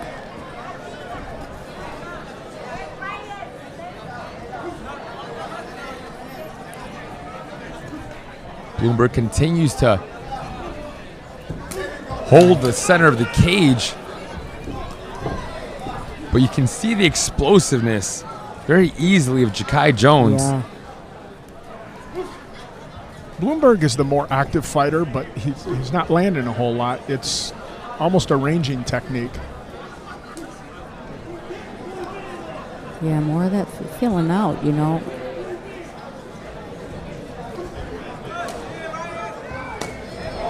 Landing that real leg kick of his own is Ja'Kai Jones. Ja'Kai Jones finding the mark with the left straight.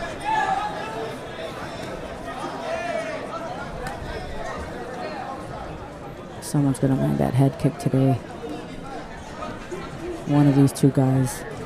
It sure has been refreshing to see how many debuting fighters we've had tonight come out with crisp, clean strikes down the pipe. I mean, look at the debuting fighters. They just look amazing. A testament to the level of talent, you know, the constant As Doug was raising of the bar. Yeah. Or the schools that they're training out of in the Midwest here. All gathering together at the Total Fight Challenge that has been running for how many years? 30 years? 20 Dude, years? it's been a long, Technically, long it was time, 94 right? when he. Wow, he did that his is first wild. shot. 30 years with Joe Goitia. A year after the first UFC. So, you know, because of the quality of all the gyms in the area, if you go to some other shows where half the gyms are good and half the gyms aren't, the difference might be the coaching. But here, the coaching is so good overall that the difference is the fighters.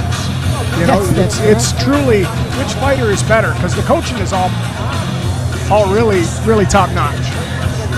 Yeah, and as we know, there's so many factors that can come into play when you're speaking about a specific fighter. But when you rule out, you know, their accessibility to high-level training, like you said, you can really zero in on the fighter. Both of these guys, as we kind of already said, looking very composed, very collected in that first round. We'll see if you're correct, Bernie, if that was a filling out process, and maybe they turn it up in this second notch. Yeah. Sorry, in the second round. How many times tonight for a debut fighter have we said, oh, they look really composed? All of them? Everyone.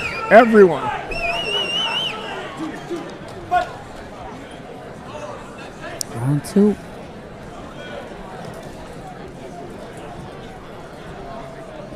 There you see the handiwork of Ja'Kai Jones already showing underneath the right eye of Ryan Bloomberg.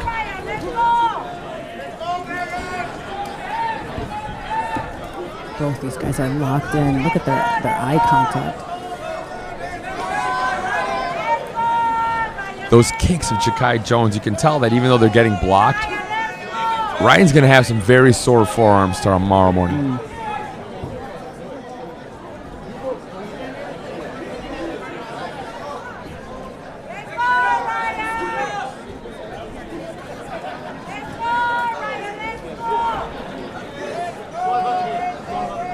Ja'Kai Jones really working those feints now. A little bit more output there, finding the mark with the left straight. Oh, look at that kick, that head kick.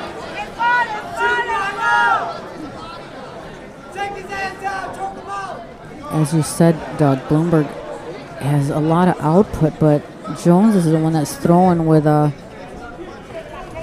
more power, you know, taking them off balance there, that little knockback there. It was a good right hand from Bloomberg. Yeah. but most of his punches have been he's been throwing them out of range. So he hasn't had the opportunity to do a whole lot of damage, whereas Jones lets Bloomberg move into range, or maybe he moves forward. So dynamic is Ja'Kai Jones as he sprinkles in another axe kick in that combination. You know, I don't usually throw in what I hear from the audience, but I just heard something that makes sense to me. I heard somebody shout, "Make it dirty, Ryan." And I think if you are Ryan Bloomberg, you may want to consider it, because trying to pick your shots on somebody as dynamic and as explosive as Ja'Kai Jones is going to be very tricky. Yeah, it's not a bad strategy. Yeah, we'll see. I mean, again, both these guys still so young in their careers. It'll be interesting to see if we do make it out of this second round, if we see more foot on the gas from either fighter. Yeah.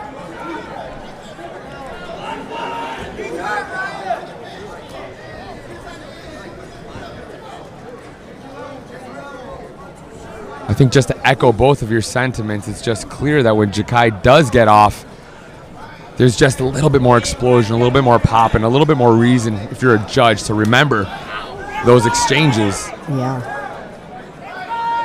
And I think that's why Bloomberg's a little bit more cautious in this second round.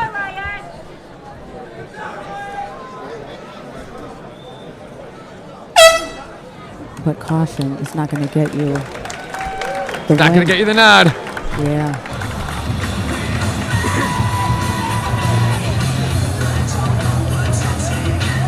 There you see Luis Diaz really pressing Ryan.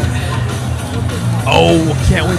We got to mic up these. We got to start miking up these corners. I want to know what he's saying. I know he's telling you got to give it in round 3. Yeah, hold.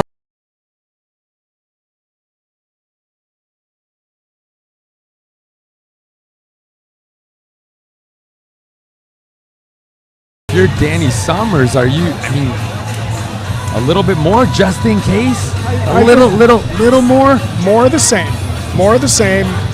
Be more efficient, but do what you're doing because it's working. You know, 3 yards in a cloud of dust. Do it till they stop you. I'm a little nervous in round 3 here. Do it a little better. That's all.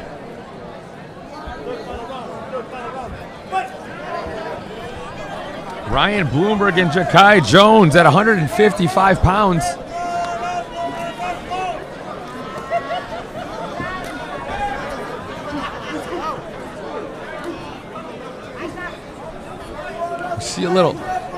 We do see Ryan Bloomberg looking to press forward a touch more, not just holding the center of the cage, but maybe looking to put Ja'Kai in his heels.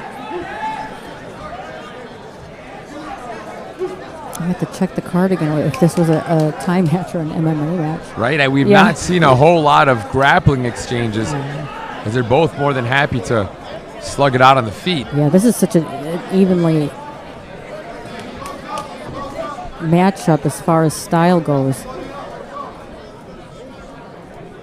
You know, you would think that the gloves would be a giveaway, Yeah, but I know. I mean, sometimes my point was, it's like all stand-up with great stand-up. Maybe it's one of those 4-ounce gloves Muay Thai bouts. I don't know.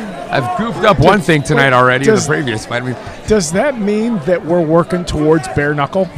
Buddy, inching closer. A little bit. Joe, listen. It's the hot thing. Yeah, dude, wouldn't this be more fun, not bare knuckle? Yeah, dude, the 4 ounces can get gnarly enough for me. I'm good. One thing at a time. More of that forward pressure from Ryan Bloomberg. Ooh, and a very clean left hand lands for Ja'Kai Jones. There's another. Oh, there's that power we talked about. Ryan was indeed starting to press forward, but meeting him was a very clean left down the pipe for Ja'Kai Jones. Oh, that's a head kick.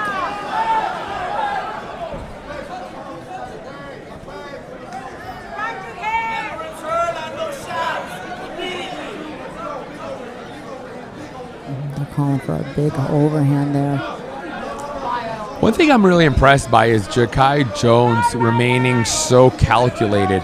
He's had some moments that a lesser, more easily excited fighter would have likely, really jumped on, exploded, potentially emptied the tank on, but pragmatic remaining the whole time is Ja'Kai Jones. And I've seen non-debut fighters, fighters with a lot of experience that have done that. Yeah. And he's stayed calm and been very methodical with his approach.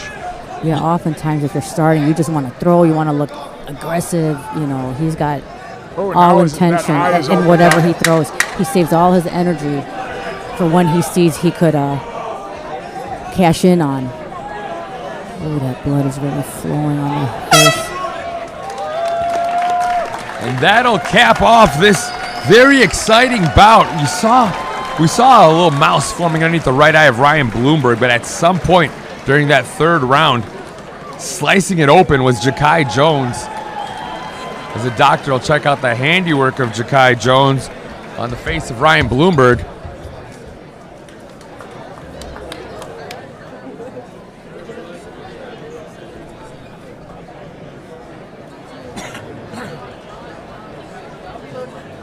Great technique on display by both fighters, but it looked like Ja'Kai Jones had a little more pop and a great display of toughness and composure by both fighters. Yeah. He's got a cut right on the underside of that right eye there, giving him a nice black eye. Get a little something to take with you to work on Monday morning. For sure. I love scars. I love war scars. Pain is temporary, glory is forever. Chicks dig scars, something like that. Something like that. There's several variations, but we'll go with that one. That's fine by me. It's our official decision. Ladies and gentlemen, it's a unanimous decision. Winner, red corner, Ja'Kai Jones. Ja'Kai Jones gets the nod and picks up the first win of his mixed martial arts career against Ryan Bloomberg. It's a win for Intercept MMA.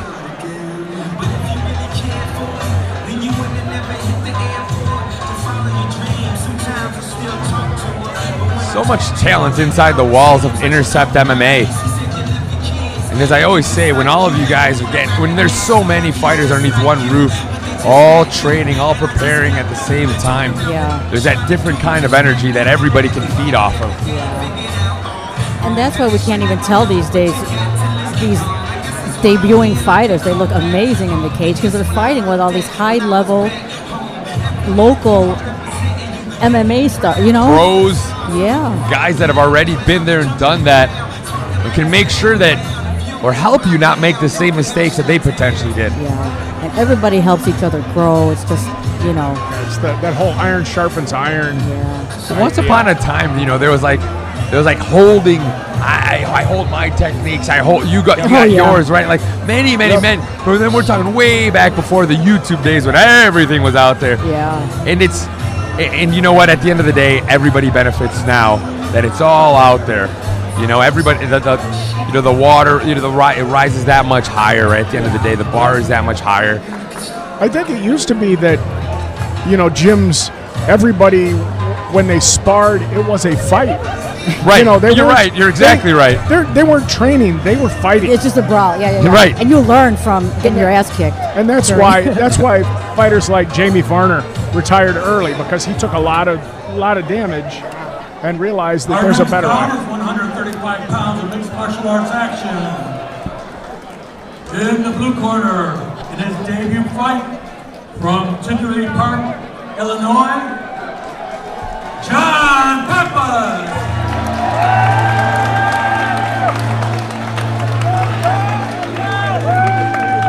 Coming out of Tinley Park and representing Gracie Baja New Lenox is the debuting John Pappas.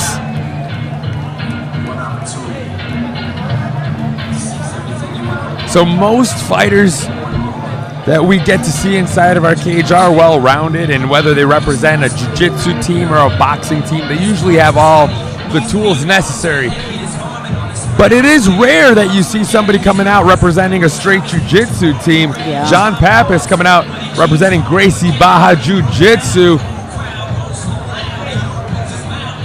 We shall see what unfolds. Always, it's exciting even for us as a broadcasters. We can do what we do, all the legwork we can, but we never quite know what these debuting fighters what we have in store. Yeah.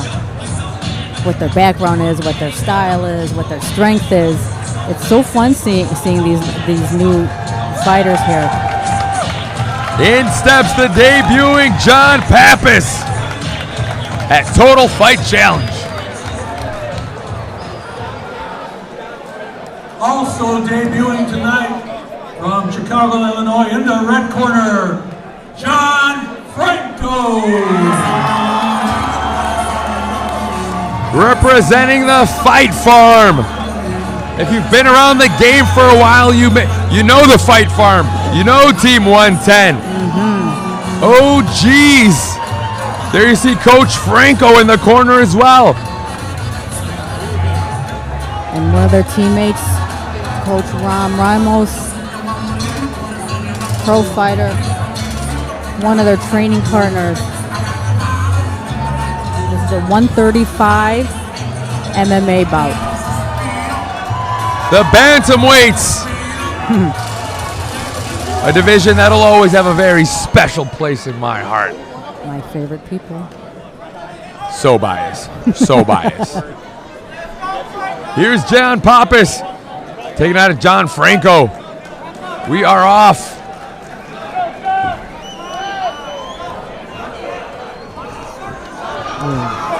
Nice angling from both guys here right away. Trying to cinch a body lock is Yeah, John Pappas immediately looking to turn into a grappling exchange. Not a huge well, maybe going to be able to create that grappling exchange. Is taking him to the mat early as John Pappas directly to side control, Bernie. He's looking to isolate that far arm there.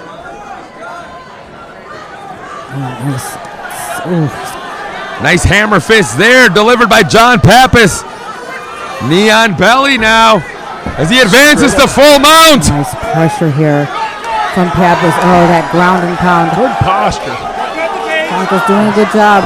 Transitioning to the back, it's one hook, it's two. John Pappas looking to put away John Franco in his debut bout. Franco's doing what he needs to. He's keeping that chin tucked. Keeping Pappas high. Little pepper in the front there. And that is a wrap! John Pappas showing the Gracie way as he picks up the win via Mata Leon, the rear naked choke in his debut. Your winner, John Pappas. First submission of the night by Gracie Baja. He was able to finish that with one arm. Oh, yeah. Franco was fighting the right arm of Pappas, and he was still able to anchor it and finish that choke. That's all you need. He's got beautiful control of the mount there. Transition to the back. Finish with that beautiful rear naked. 116 in the first round by rear naked choke. Winner, blue corner, John Pappas. John Pappas comes out and gets the job done. You know, again, I'm sure he's well-rounded. I'm sure he's got plenty of strength. We saw him look to throw some punches from the feet, but it was all business, and it was all a matter of getting it to the mat for John Pappas as the Gracie Baja fighter makes it very clear that the ground is his ocean and he's a shark. Definitely, when it hit the ground, he seemed to be the more capable fighter in that situation.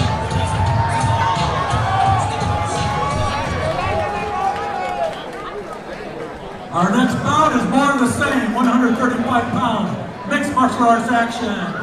In the blue corner from Berwyn, Illinois, with a record of 1-0, Josh Martinez. And here comes Chicago Fight Team's Josh Martinez. Already 1-0 is the bantamweight. Again, being brought to the front line by Coach Roberto Ramirez and Luis Tronsky Diaz. Another very strong mullet in the house for Berwyn's own Josh Martinez. He may win the mullet of the night, actually. I think the only person who's qualified to judge that is going to be Miguel Torres. So we're going to have to pull in the great Miguel Angel Torres. We're going to have a mullet off tonight. As here it comes, 1-0 Josh Martinez inside the TFC cage. And in the red corner, from Gary, Indiana, with a record of 1-1, Cody Snook. Let's go, baby, let's go! Another Team Torres fighter as Cody Snook. 2 fights already underneath his belt. He comes much like his coach would back in the day, rocking the jiu-jitsu gi, the blue belt, rocking the show you roll, the rebels against the mainstream. Here comes Cody Snook. 1-1 already, but a wealth of experience in the corner again with the great Eddie Wineland and Miguel Angel Torres walking him out. That makes me feel some type of way, guys. You don't see the jiu-jitsu gi to the missed cage. that. I was just gonna say I missed that homage to the traditional BJJ. There's no shame in my game. I will say it till I'm blue in the face. I wore a gi to the cage every time I fought. I remember that, yeah. And I did it because of Miguel Torres. Whatever the case, now it's time for Cody Snook to see if he'll be the next big name out of Torres Martial Arts. We shall see. The energy in this place is slowly building, and you feel it right now, the tension in the air as Martinez and Snook prepare to lock horns. CFT versus Team Torres. The bantamweights. Here is Cody Snook. Did Josh Martinez fight on the last card? We have had the pleasure of calling Josh Martinez indeed. Looking to remain undefeated will be Martinez. Snook looking to hand him his first loss. We're underway. Oh, right away. That aggressive single leg from Cody. Snook on the legs immediately. And threatening a mount immediately against the fence. No space from Cody Snook there. One hook in already for the Team Torres fighter. Martinez scrambling to his corner. Oh, does he have that rear naked locked in? Not exactly. Not quite. Both hooks locked in. And delivering punishment is Cody Snook. Oh, good job of Martinez. Almost desperately grabbing the cage there. Across the jawline goes Cody Snook, but that is a wrap. Another Mataleon finish here at Total Fight Challenge. Back to back. Cody Snook advances to 2-1. It was just so aggressive. He decided that he wanted to take down, got the takedown, decided he wanted the back, took the victory. Well said, Doug, as Cody not only comes in and gets the win, he takes the win. Cody Snook picks up a win and hands Josh Martinez the first loss of his amateur career. And he does so in impressive fashion. Arturo Piedra to make this one official. 51 seconds of the first round.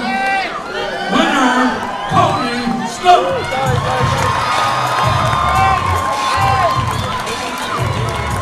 What a performance from Cody Snook there.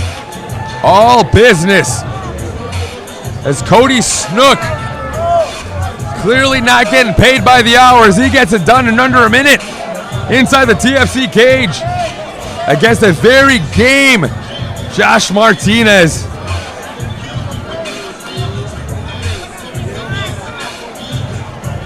Well, we are all systems go here at TFC.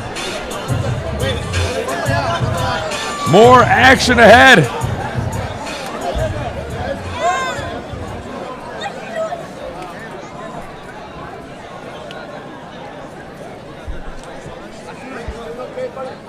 Our next bout, 170 pounds of mixed martial arts action.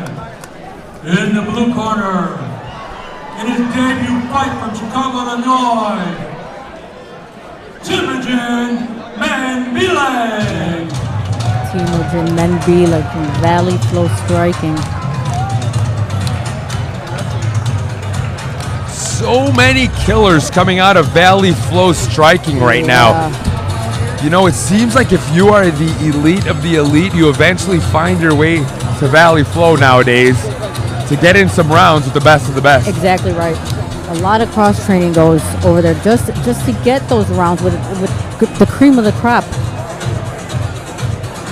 So if you're a debuting fighter and you're getting your rounds in and you're choosing to get your rounds in at Valley Flow, you're clearly looking to take that expedited route.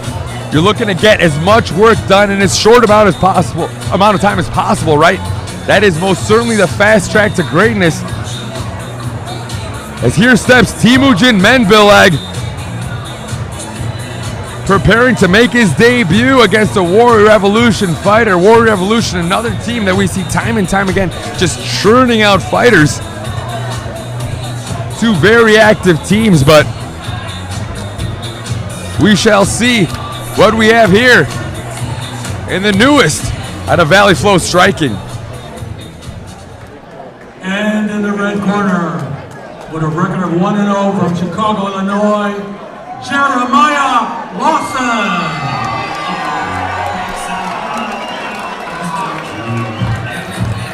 Here comes Jeremiah Lawson out of Warrior Revolution. Jeremiah Lawson already having fought in the past. 1-0. Looking to carry on with his winning ways. In his debut, he faced off against Jamie Martinez, who we get to see later on in the card. That time it was Jeremiah Lawson picking up the win via unanimous decision at the Matador Fighter Challenge. Now he takes on a very different challenge in the Valley Flow Striking fighter.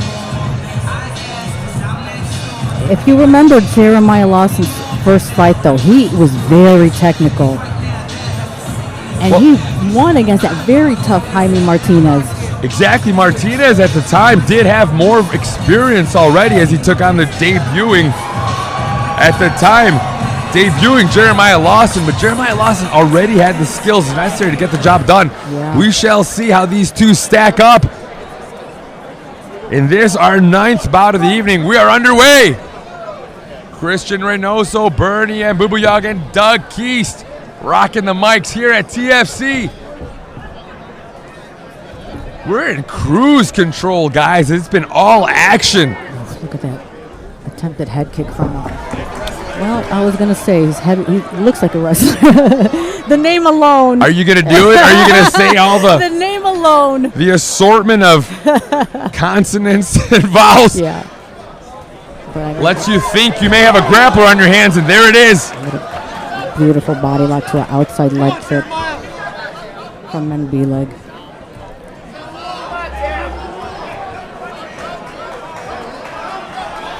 Nice job by Lawson getting up from the pressure of Manbileg. Manbileg, of course, he himself, if you haven't noticed already, a huge wrestling background before transitioning to mixed martial arts. Oh. See, it was not an assumption. No, you were fair. It took me pulling out my notes to remember. I mean, here's a guy that if you look up his Tapology, you're not going to find much, but if you head over to Track Wrestling, there's plenty. Oh.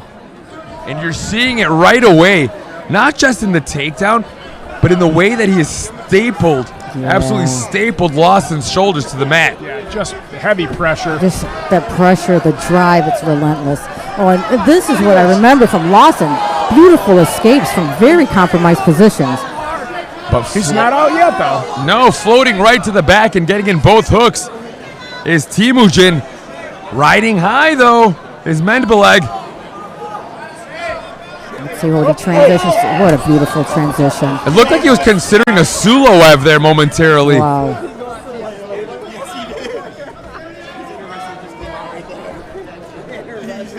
Now, an overhook, I believe, for Lawson.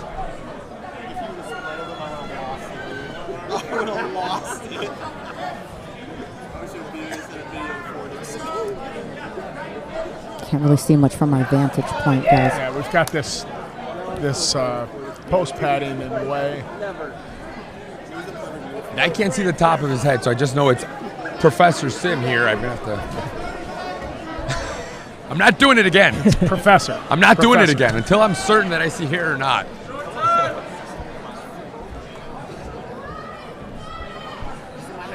But one thing we know about guys that do have this suffocating wrestling pressure from the top, your jiu-jitsu can be really high level, and it can be very difficult to work when that pressure has been put on from inside the guard. Yeah. So much so we don't see that much closed guard in mixed martial arts, even at the highest level anymore. Yeah. Yeah, it's suffocating. It's smothering. There's not a whole lot you can do. Now, what do you say to Jeremiah Lawson right now? Because he was taken down with a takedown that was practically from halfway across the cage. There wasn't a whole lot of setup, but you can just tell that when he locks in, Mendbeleg is that difficult to get off you. Yeah, I'm sure they did a lot of wrestling in this camp, a lot of takedown defense, but Mendbeleg is just on another level here. You know, a lot of the best wrestlers that I know, they have plenty of skill foundation, but a lot of them just have that desire to get the takedown. It's that. And then, yeah, they're not really sure. Like, they're strong in wrestling, but how is their jiu-jitsu? Right. I mean, Mendbeleg seems very well-rounded, though. He threw a beautiful attempted head kick at the beginning of this first round. But he is training at Valley Flow. Yeah. So his striking is probably decent. Nice leg kick landed by Jeremiah Lawson there. A little more of that. Let's soften that front leg so those takedowns won't be so nice defense. Gosh, just so explosive as Temujin Mendbeleg. And it did seem like Lawson saw that takedown coming. He did start to get he does have an underhook in there, but I'm not sure if it's going to be enough to stop the wrestling of Mendbeleg. There it is. Just strong. He's so strong, yeah.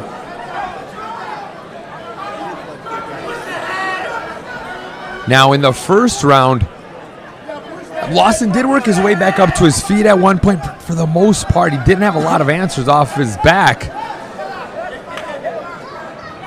Now looking to isolate that left arm of Mendbeleg, but it's going to be difficult to work any sort of Kimura from this position, guys. Right.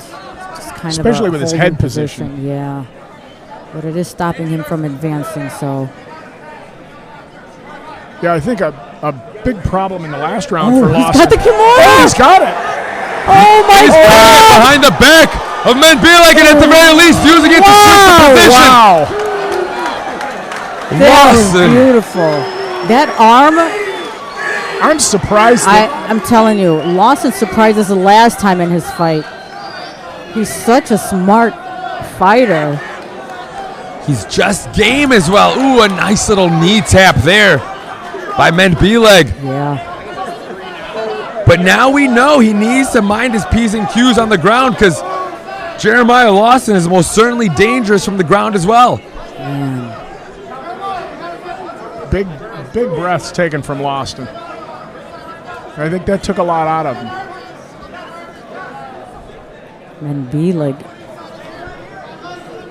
somersaulted his way out of that Kimura, and that arm was riding up his back. Yeah, that was freaking me out when he was putting it. Right, like I didn't even think he had space to roll out, and he did it. Is he looking to isolate that arm again? He sure is. He doesn't want to get punched by it, number one. Number two, he's setting up a triangle. Jeremiah Lawson now with the embryonic stages of a triangle. He's got this. Too slippery to hold that. Yeah, Menbilek started to work his right arm inside and almost transitioning momentarily there was Lawson, but like you said, so sweaty. It's going to be tricky to transition to that sort of a submission at this stage of the fight.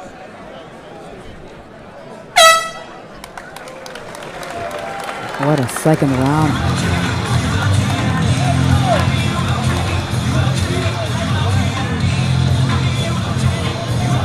Menbilek at this point, I think, is being quite transparent with what his game plan is, and that's to use that wrestling to completely thwart anything thrown his way by Lawson.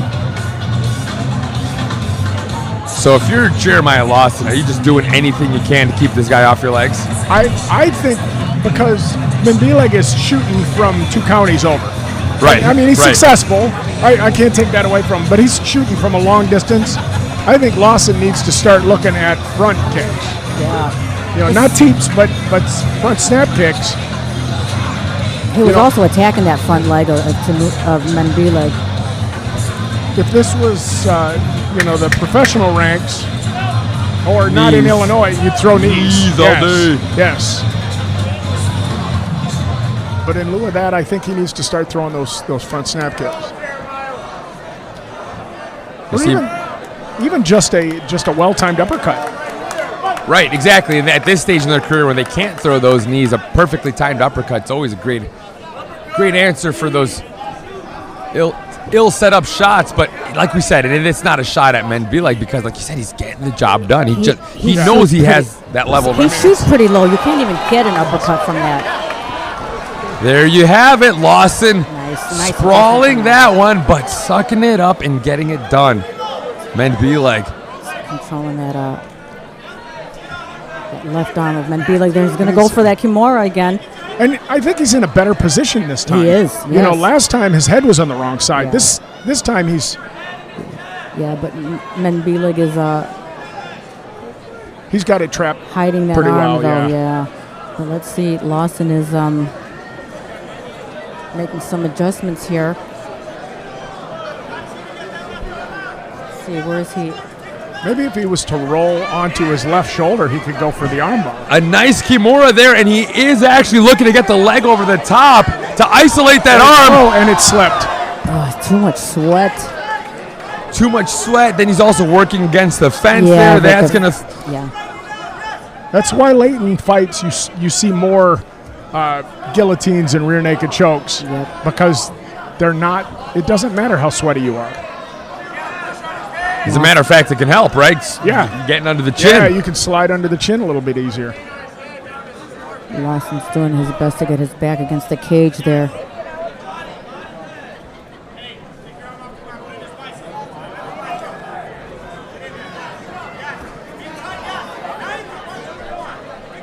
There you see forward pressure there, forehead pressure, I should say, by Menbilek. When you're in that top position, it's like you might as well make it uncomfortable.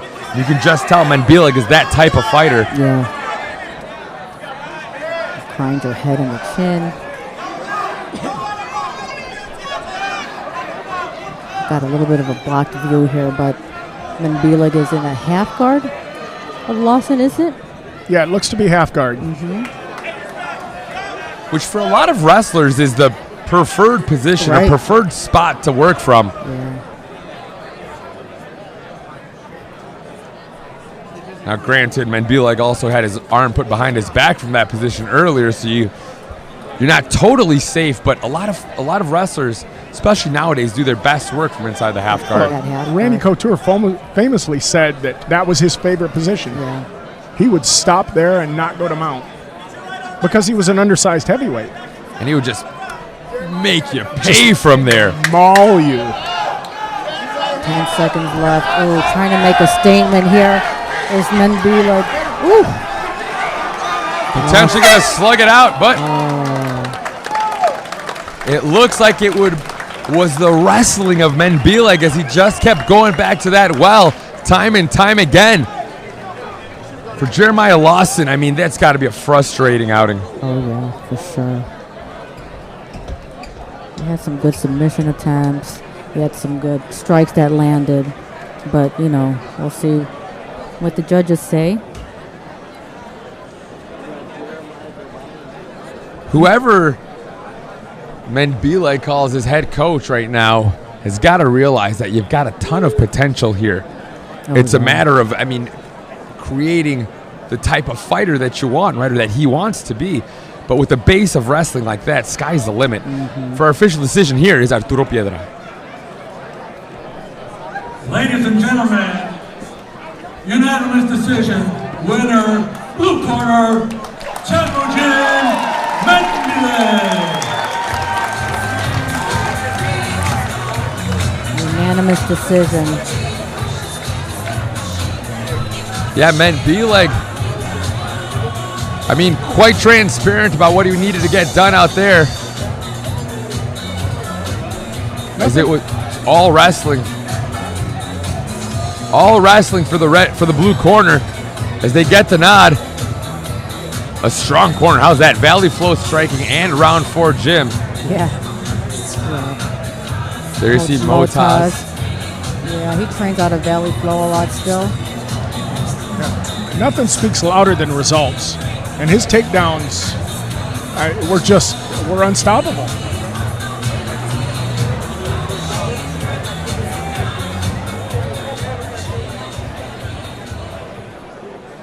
Ladies and gentlemen, it is time for our first Total Fight Challenge title fight.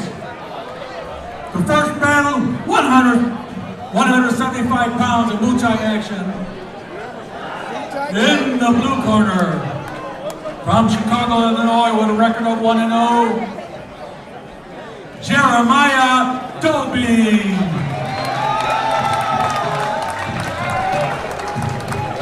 Jeremiah Dobin stepping in for our first title bout of the evening.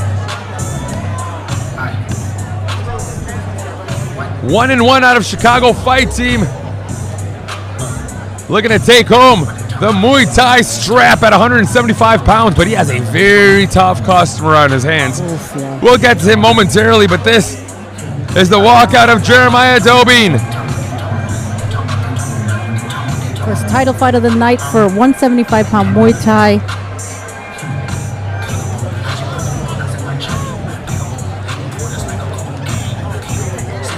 Another long, rangy fighter who certainly is going to look to keep Sexton at the end of his punches. Sexton is a very, very explosive, compact fighter. We'll see momentarily. You will see the discrepancy in body types. Yeah. But if we've learned anything from the greats like the Ernesto Hus, the Semi Schultz of the world, a long, rangy jab cross can go a very long way in Muay Thai. We'll see if that's the case. And in the red corner from Mundelein, Indiana, with a record of 2-0, Nicholas Cicero. I think he got Mundelein, Illinois. 3-minute rounds. In steps the undefeated fighter out of North Shore Martial Arts in Libertyville is Nicholas Cicero. Now, I've called him in the past Bad Intentions, but that's not a nickname I've ever ran by him. So I'm going to pull that nickname, but I will say this. It's that kind of striking we've seen in the past. Those leg kicks that you see are delivered with one intention and one intention only, to deliver punishment. Yeah. He's got Muay Thai tree trunk legs. I wouldn't want to be kicked by those. And they almost look like they're from a different weight class. I don't know what the height difference is. Like like a Mr. Potato Head body type, you know, like I think we're going to put, you know, in the nicest possible in the way. nicest, yes, because I don't want him hitting That's me. right, Nicholas. I Again, like Nick. broadcast booth here. Nothing but positive vibes to all the fighters tonight. God, 100% positive vibes. Yeah, no doubt. What a But treat. look at those legs, though. My I God. cannot. I'm out. I'm out.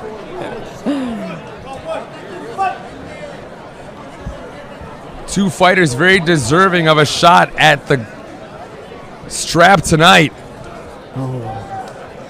Beautiful forward combination there. Oh, Nice job stringing punches together there early by Jeremiah.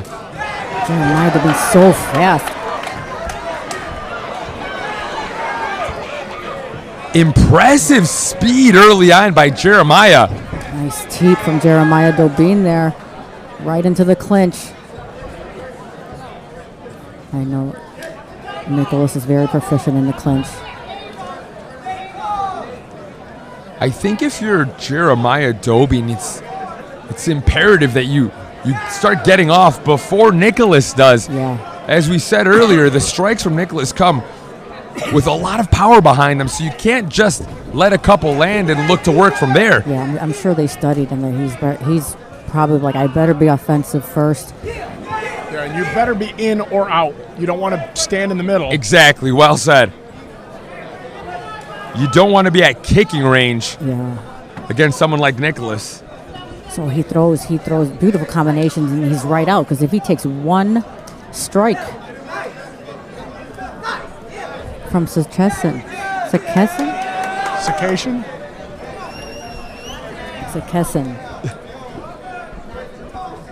Luckily, we're not on ring announcing duties tonight, guys. I think we can call him Nicholas. We'll stick to Nicholas taking on Jeremiah. A nice uppercut hook from inside the clinch, as you can see. Like as you said, either you're in or you're out, and Jeremiah is very cognizant of that. Right. As he continues to either strike from the outside or immediately close that gap. And Nicholas is gonna clinch up. Like he's coming really close. Right there, he's gonna clinch. So, gosh, Dobin is just non-stop throwing. I don't know if that's gonna gas him out. It takes a lot of energy. Yeah. Well, they're two completely different body types. So if just by looking at him, I would think that Dobin is going to have better endurance because there's less muscle involved. Yeah, we'll see if that's the case. I mean, with the expenditure of energy that we're seeing already from Jeremiah, we'll see, right? And with that being said, Nicholas has gotten to kind of sit back a little bit. He's eaten a lot of punches on the forearms and this, that, but we'll see. I think he's going to clinch up more to stop that forward. We're still very barrage of early on punches, in this fight. We'll see. Our last 10 seconds of this opening round.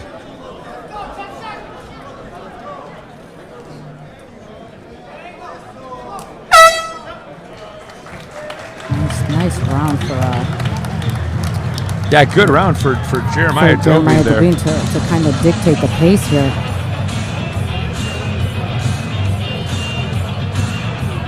I think if you're in the corner of Nicholas, you let him know, okay, you're good to go now. I mean, you saw what he had to offer, and I think you realize staying at the end of his punches or pressed up against his clinch, not a place where you want to be.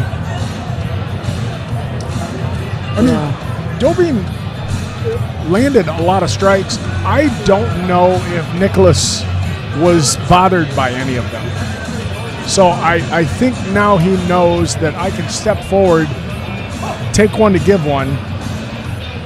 Although it wouldn't surprise me to see him utilizing some techniques to slow down Dobin. Yeah, I think Dobin's going to do much more of the same thing, just kind of running in. He's rushing in with these combinations, and he did land a lot of them. But Nicholas is going to have to either sidestep or clinch up, and I'm sure he's going to make those adjustments in round 2. Also, as we mentioned, Nicholas coming to us undefeated. Same thing. I'm not sure if Nicholas has ever even lost a round yet. Not say with any certainty what happened in that first. Oh, look at that beautiful body kick. But I'm interested to see how he deals with the adversity of a very tough customer. Yeah. like Jeremiah Dobin.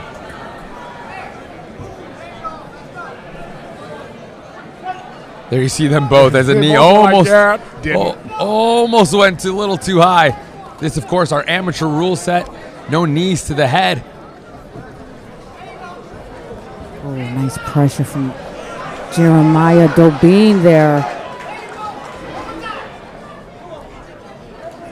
Oh, nice knee in the clinch is Dobin.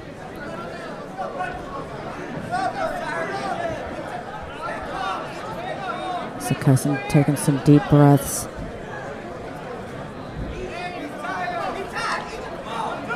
You know, obviously a testament to the performance being put on by Jeremiah, but we've not seen Nicholas settle in to throwing those powerful leg kicks that we've seen in fights past. Yeah. But as you said, some deep breath instead being taken by Nicholas. Dobin's looking for his next flurry.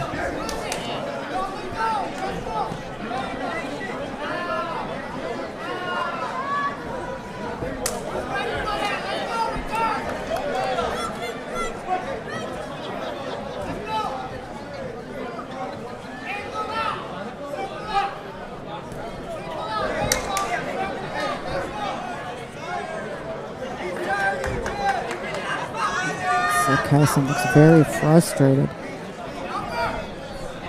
And Dobin's got a nice clinch.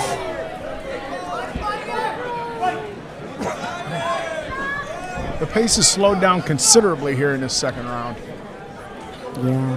Which you would think would favor Nicholas, you know, potentially giving him that opportunity to settle in that I was mentioning earlier, but there we go. A little forward pressure there by Nicholas.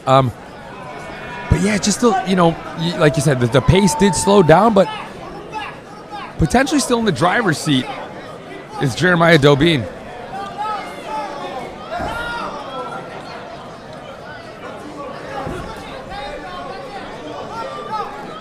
Dobin is just a tad faster in the exchanges here.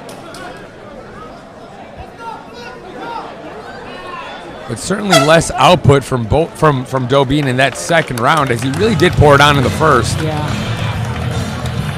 Third round could be very, very telling.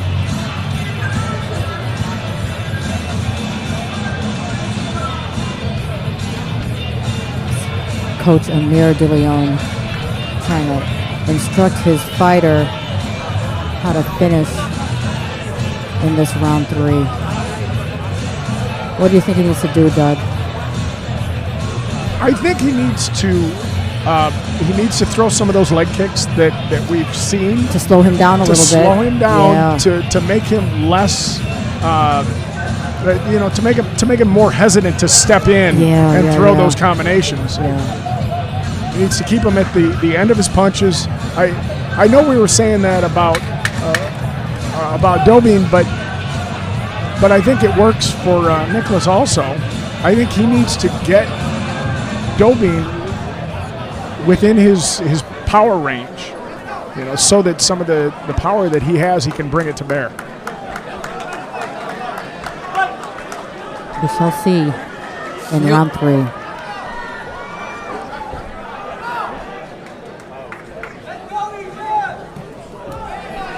A little more urgency looks like early on here by Nicholas as he initially pressed forward.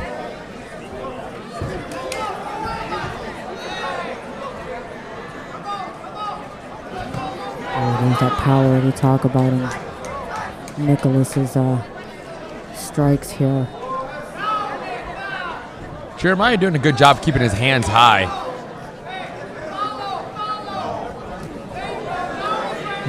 It does feel like Nicholas is headhunting a little bit in this third and final round. Looking for a finish. Well, it feels like he's got to, right? I mean, Yeah. far be it for us to play judge again, because that's never ends well. Never ends well. We're wrong most of the time, right? That's all right. At least we're consistent. Yeah. Not really, not really. Consistently wrong. We're pretty right. We're pretty right on. Oh, there we go.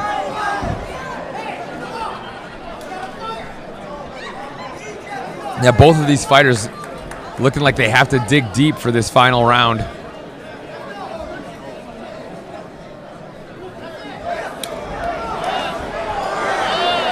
Pouring it on here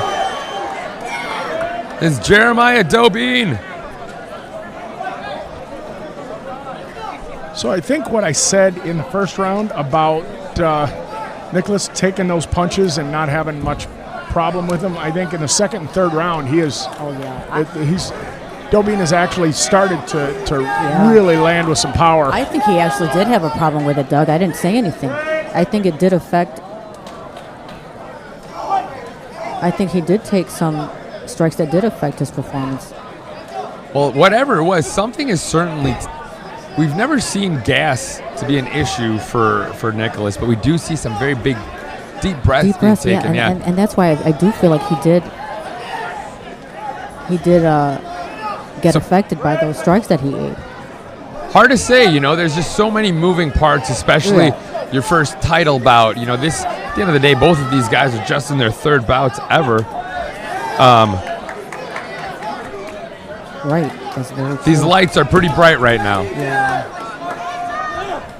I mean, the speed of Dobine right off the bat was. It was impressive, and we did see him slow down a little bit, but you see when he fires up, that speed is most certainly still there. Yeah, and he was throwing like blah blah blah blah blah. Like how? Like. Do you want me to sing it? Yeah, blah blah blah blah blah. Love it.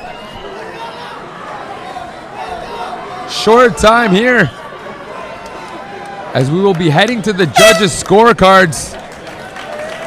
A workmanlike performance by Jeremiah Dobine against a very tough and game competitor and Nicholas Sekison.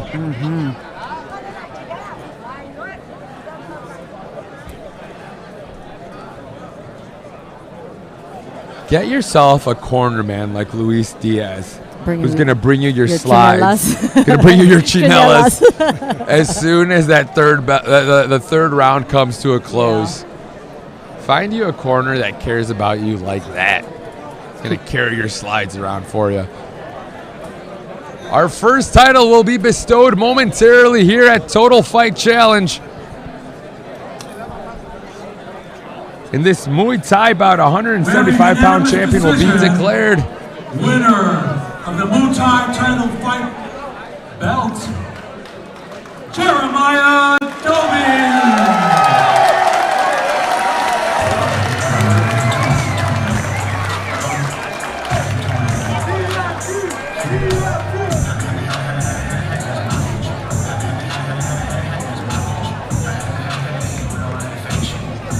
First title of the night goes to CFT's Jeremiah Dobine.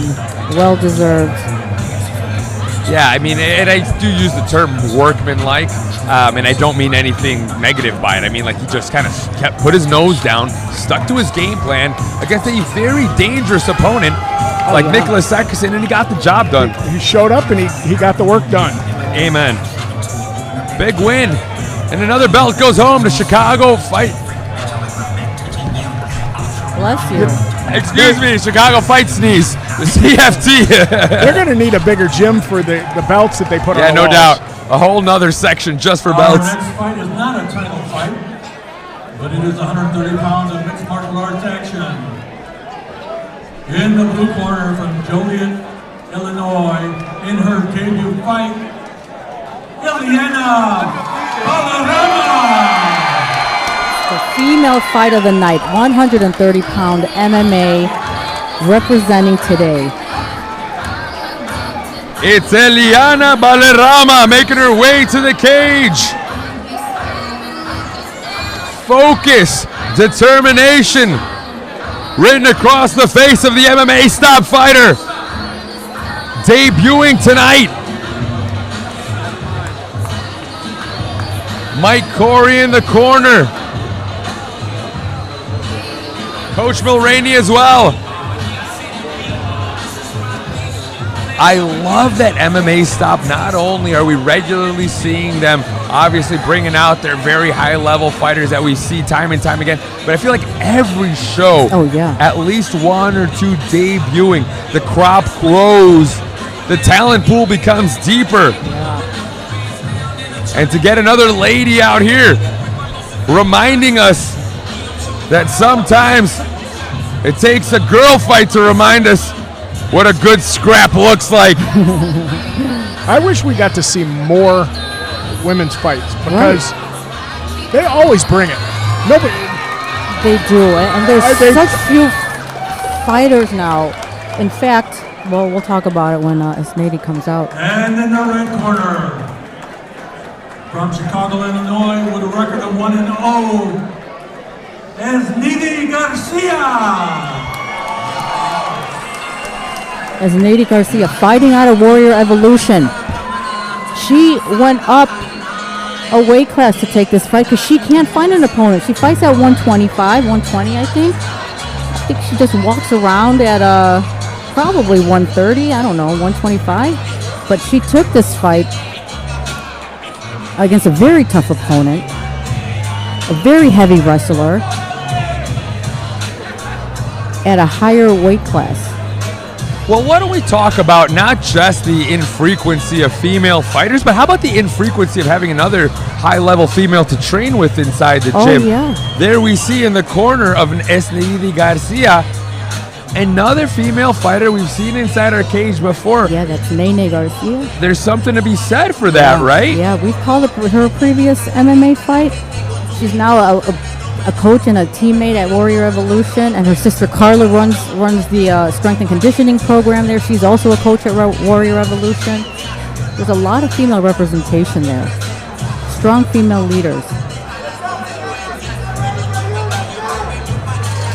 These two combatants look focused and locked in as the ladies look to have some fun and show us how it's done here at Total Fight Challenge.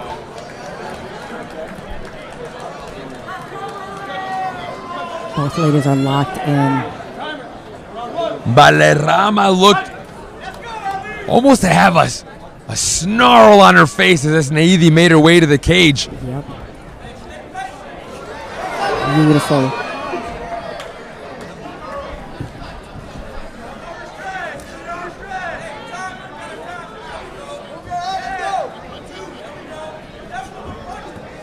Balerama with a little bit of a height advantage there. Yeah, just a dip. As you mentioned, there's the weight differential.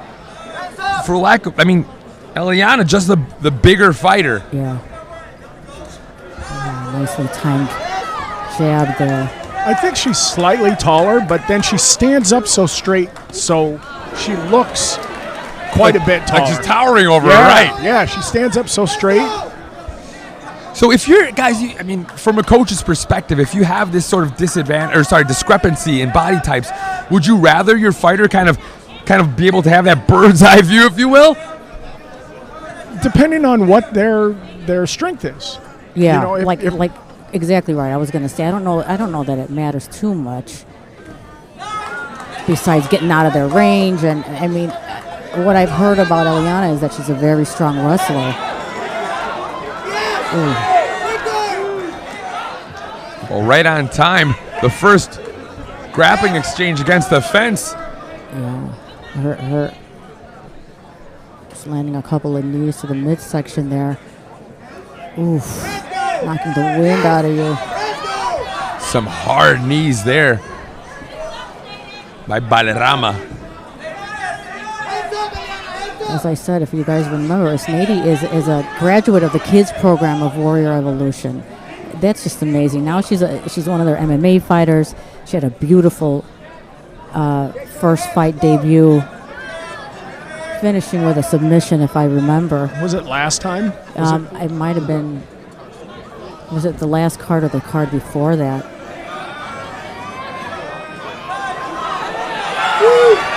A flurry of punches against the fence for Eliana Balerama. Balerama has. Esnady firing back with an overhand. Nice uppercut landing for Garcia. Oh, look at Esnady coming forward with that. Getting her on the chin. She got a front headlock locked in. Now working on that single. Now it's Garcia looking to take this bout to the mat.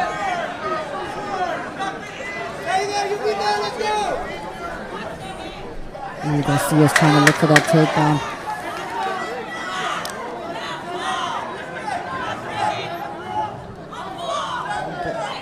Landing strikes there. To the side of the head of Garcia was Valderrama, but we got a little glimpse at the power of Garcia there with that big uppercut. As far as damaging, I think hard to say. Garcia, yeah. I mean, it is hard to say, but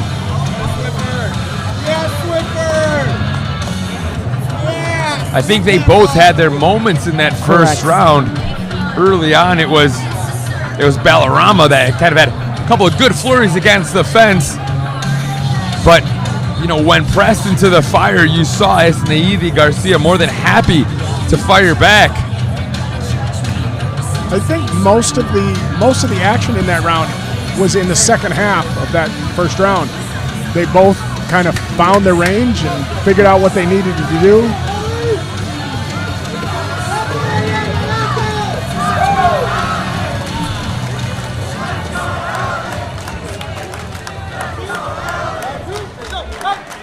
all right, let's go to round 2.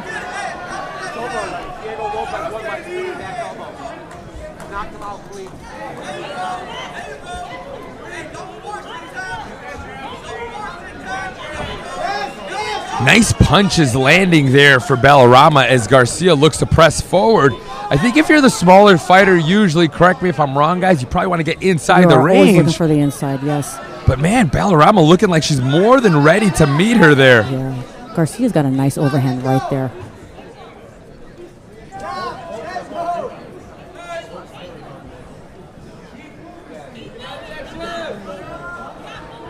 I think with that taller stance, Valderrama is harder to reach for the shorter fighter. Ooh, you know, nice right hand there.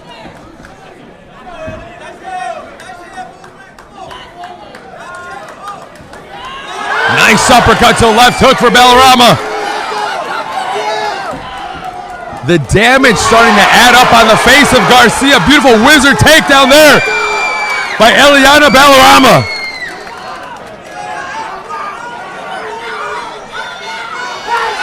going straight to mount. Right to mount. It's one hook for Valderrama.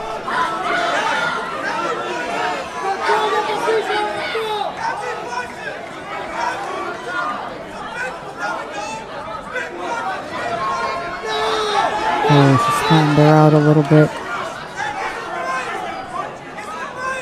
And there is the second hook, flattening her out as Valderrama. Oh, it's so hard to get up. Once you have your hips synced in like that. That's really hard to get up from there.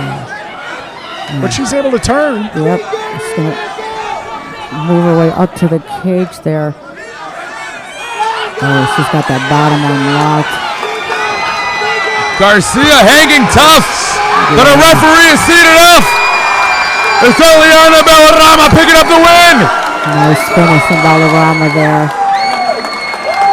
Now she controlled the wrist, so Garcia couldn't defend, or couldn't defend well enough. Yeah, she had that bottom arm locked in, so that, you know, defending that, trying to escape out of that was too hard. So the referee, Mike Sim, called it. It was almost like a stockade without having that top arm trapped. Yeah. Credit to Esneidi Garcia for taking the fight, going up a weight class just to get an opponent, right? And then fought well. Fought well, exactly. Hung tough. I think she had moments where she was winning the fight. Absolutely. Right, So it could have won either way. The second round, winner by TKO, Eliana Valderrama.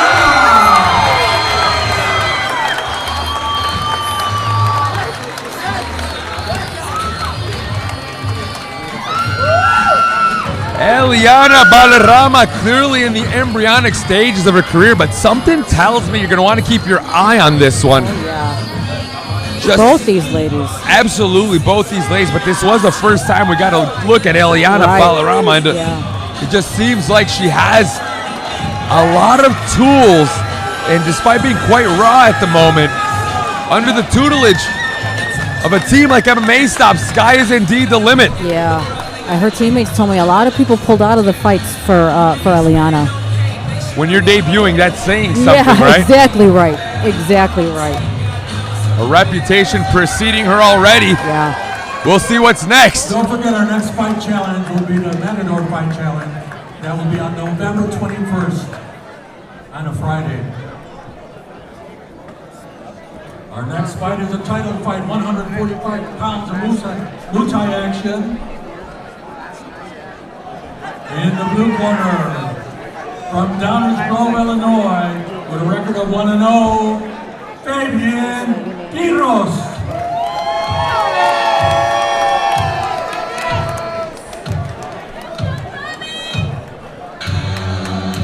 Fabian Quiros making his way to the cage, representing Chicago Fight Team. And another title bout for the 145-pound Muay Thai belt. So we know Fabian from the Chicago Fight Team, but he's been training at Pure Muay Thai and going for this 145 Thai title here tonight. As you see him being blessed and route to the cage, removing his Mong Kong in traditional Muay Thai style. The Nak Muay, that is Fabian Quiros.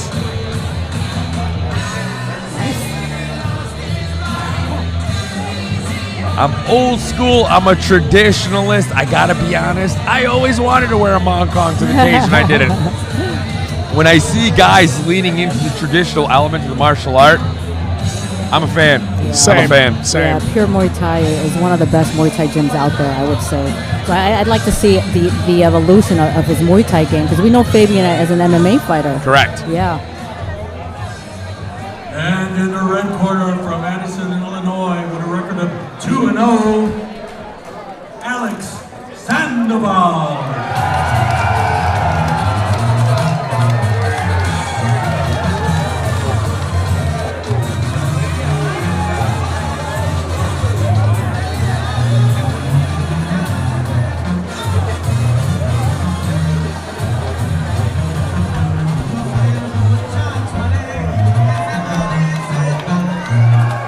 In steps Alex Sandoval Jr.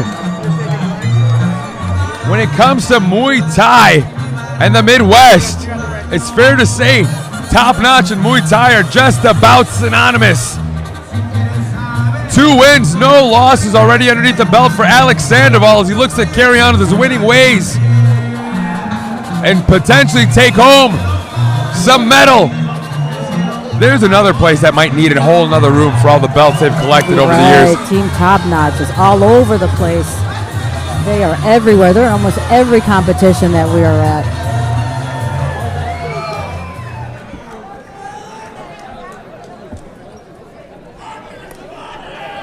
There's no shin guards for these guys. Excellent. Good eye. Our first bout of the evening with no shin guards. It's no pads, no problem for these two. Another mismatching lead.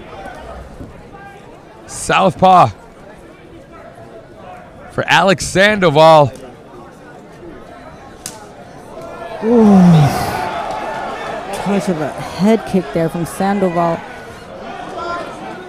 Immediately Sandoval looking very clean. So crispy, both these guys are. And fast.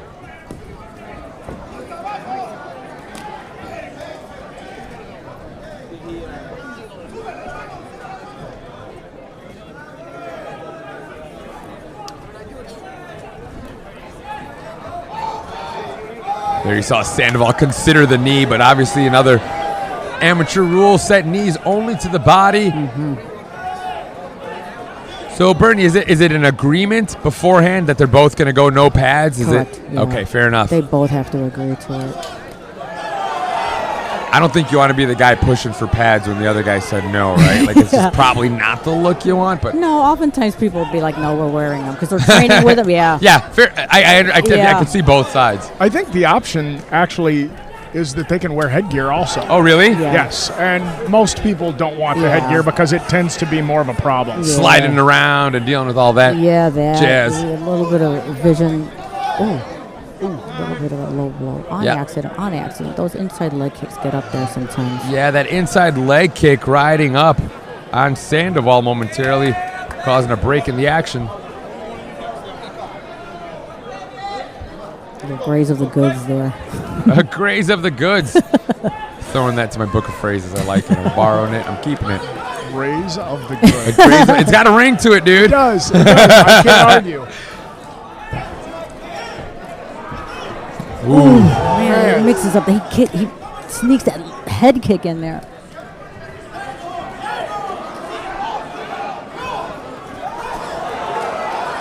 There's a lot of action, and this is the first round, right? Indeed. Wow. A lot of output What's from both impressive fighters. to me is the way Sandoval throws the left kick and then throws the left hand behind it. Yeah. You know, Yeah, that's, agreed. That's That's a high-level technique. Pushing the pace in those last few seconds here with Sandoval. Oof. Oh, man. feinting low and going high there with Sandoval. Keeping Quiroz guessing as the onslaught continues for Alex Sandoval Jr. That rear leg kick of a southpaw is deadly potential.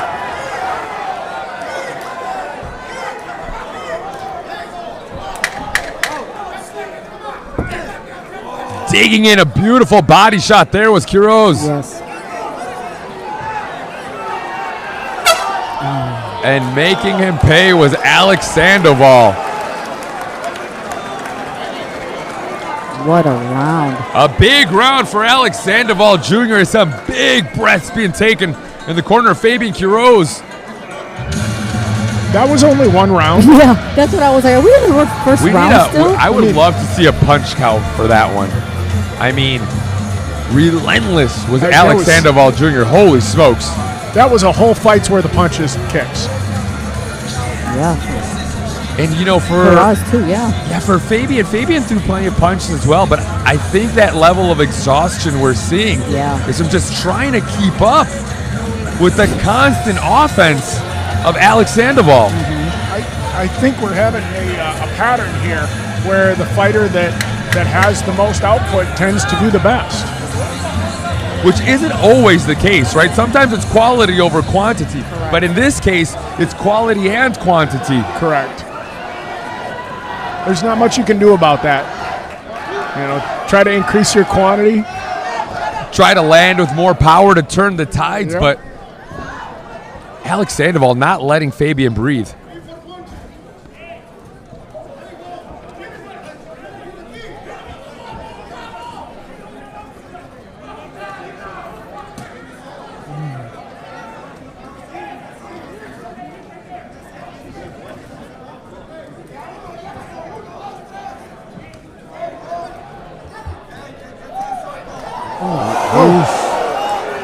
Remaining in the driver's seat is Alex Sandoval. It's a nasty leg kick from Sandoval there. Quiroz needs to circle to the left and get out of that rear kick range there.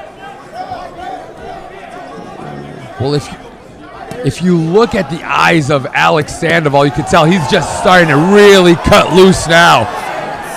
Yeah, I think he's found his range. A standing 8 count there for Fabian Quiroz. First standing 8 count here.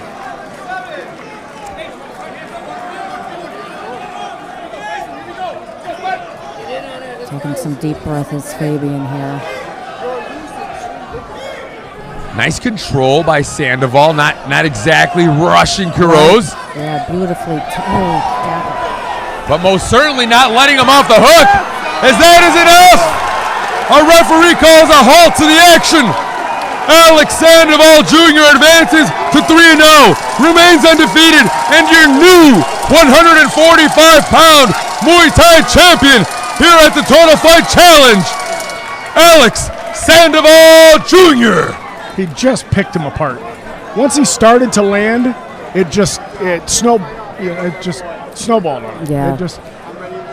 I'd say he found a home for his punches, but he kind of found a home for everything as the fight progressed. What an outing. A valiant effort for Fabian as well. Right. Ladies and gentlemen, winner TKO, 122 in the second round, Alex Sandoval. Congratulations, team top notch. on that 145 Thai title belt. Correct, Team Top Notch. You got another one. Alex Sandoval Jr. collecting another belt for Team Top Notch. This one on the 145-pound Muay Thai crown. All smiles. Looking like a real technician out there, guys. Yeah, Alex Sandoval's technique is beautiful.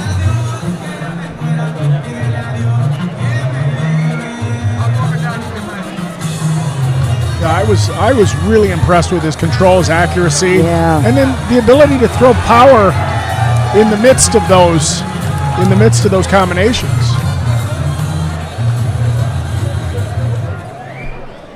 What a matchup Our as next we move bout, on with the card. 145 pounds of mixed martial arts.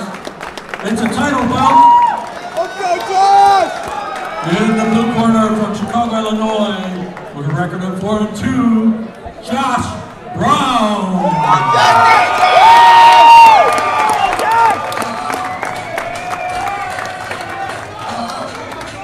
Well, we remain in strap season as another title is up for grabs.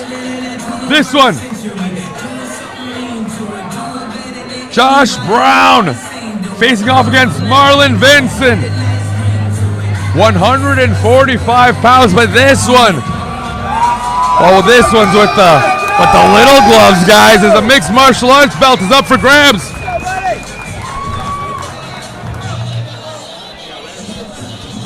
Coming out of Midwest Training Center, there you see Coach Alex, who has been in the corner for countless historic bouts, both local and the world stage. Yeah, Midwest Training Center is one of the staples of Chicago here. And then Coach Mikey B, one of their MMA coaches, in the corner of Josh Brown. Josh Brown already 6 bouts underneath his belt, 4-2. Looking to pick up a belt and bring it home to Midwest Training Center. So much talent, so many high-level guys, past, present, and most certainly future, cutting their teeth at the Midwest Training Center out in Schaumburg. A big pop for Josh Brown here at TFC. And in the red corner, from Chicago, Illinois, with a record of 3-1, Marlon Vincent.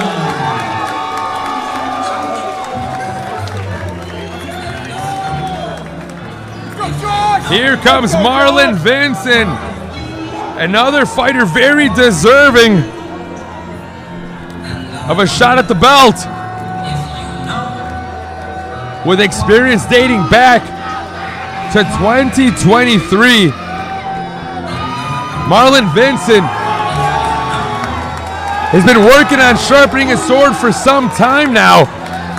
So much high-level talent coming out of Victory Martial Arts, but Marlon Vincent has stayed consistent, and I like, there's one thing of having the strength of schedule and knocking them out one right after the next after the next, but I don't mind seeing someone taking a little time in between their bouts. Yeah. Figuring out what they need to get done. Most recently, we did see him once in 2025 already taking on Felix Box Galvin at the Matador Fighter Challenge in May. There he picked up a submission finish, but it was that fight that kind of reminded us that Marlon Vincent was indeed still around and indeed still very dangerous. Tonight, he looks to pick up a title against, as I mentioned, somebody with a lot of experience already in Josh Brown. Yeah, this is going to be fireworks. Wasn't Felix Galvan, wasn't he out of MTC also for that fight? That is a great memory. Felix Galvin, again, another fighter out of Midwest Training Center. Absolutely. So you got to wonder, they've already done their homework. Maybe done a little bit of their homework on Marlon Vincent, right? You'd imagine so. So maybe a bit of a jump start. Not as much guesswork involved when you're facing off against an opponent that you have a history with, and that's the case here. As the very sharp Doug Keast catching on to this being another Marlon versus CFT fight. These guys are hyping each other up. I have high expectations for this fight. A hard body kick there by Josh Brown.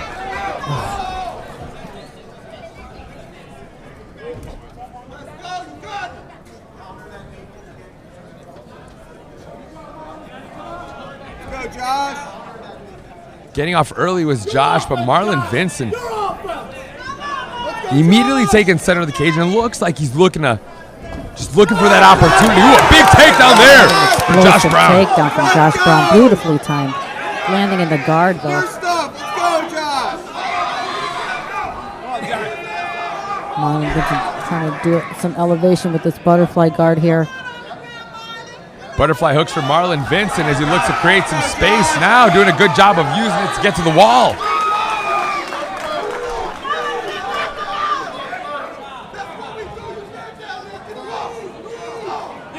We've seen this in Marlon Vincent's last fight. Very crafty. Look at And the head. Josh Brown too. Look at the head placement that Marlon's got. Perfect. Grinding. You might as well make it hurt, right? Yeah. Yeah, it's really difficult to either finish a takedown or defend a takedown when somebody else's head is up underneath your chin. I like when it hurts. Yeah, I mean, you might as well keep these positions, you're going to jockey back and forth likely. But if you're the one that maybe imparted a bit of damage in the process, maybe zap the gas tank, whatever you can do, those little things can make a difference and pay dividends. Yeah, Marlon Vincent uses his head very well.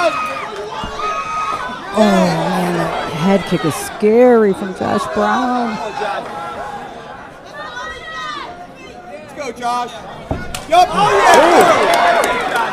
Beautiful body kick and a nasty leg kick landing for Josh Brown. Let's go, Josh. Let's go, Josh. Switching stances is Marlon Vincent. Get some pressure off that other front leg. Josh Brown landing some big strikes already in this first round, both with their feet and hands. But remaining relaxed is Marlon Vincent. Good stuff. Keep it up.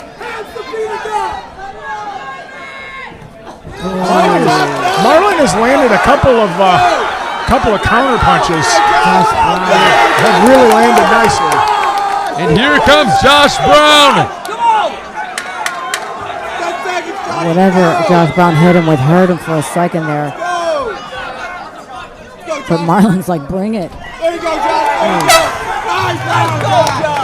An exciting first round there. Look at the respect between these two fighters. They're like besties in there. Hold off, guys. We got 2 more rounds of war. What a first round. One thing's for certain, Josh Brown is not the kind of fighter you want to just stand in front of. Even if you're blocking those punches, even if you're checking those kicks, you can just tell everything hurts. Everything hurts. You hear the impact. That's exactly right. You could hear the impact of whether those it kicks. hits the leg, hits the arms, the body. God forbid it hit the head. Right. I mean, right. Once those land, it's anybody's guess. Yeah.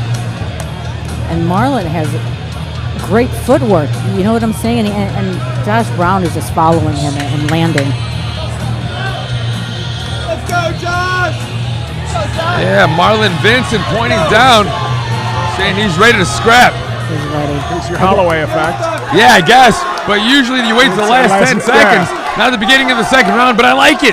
If you're going to stand in the center and punch for the next 6 minutes, I'm here for it. Let's go. Oh, my God.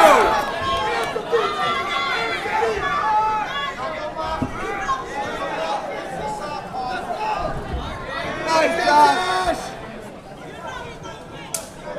Let's go. Kick for kick there. Let's go, Josh. With the slapping sound, Doug. Come on, Josh.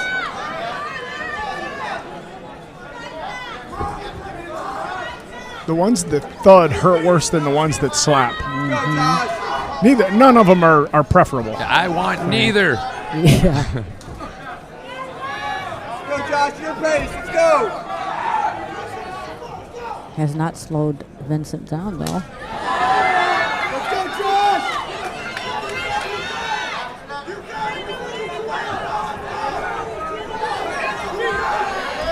Go, Josh. Let's go.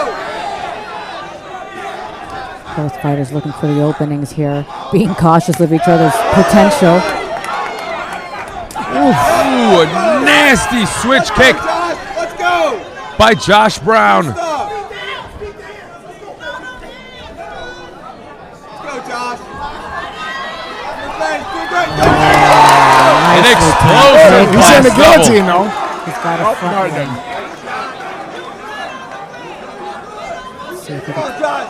Your stuff, Josh. Let's go. got that overhook control. Ooh, sliding of a triangle, but beautifully defended by Josh Brown. Let's go, Too Josh slippery. Brown uses the opportunity to advance to side control, now delivering knees to the body.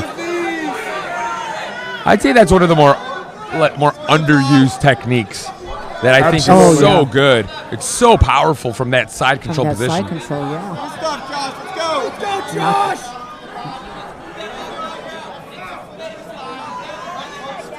Got a lockdown of that leg here. Let's go, Josh. Oh, beautiful. Sweet. Beautiful. Setting it up from that lockdown. He got that butterfly hook in, and to the top goes Marlon Vincent for the first time in the fight. He's working out the back. Nice but transition Vincent, to the nice mount. job. Oh, he's on the back. Sneaking in that rear naked choke. He's on the back. Another Monteleone. Oh, Josh Brown coming out the back door.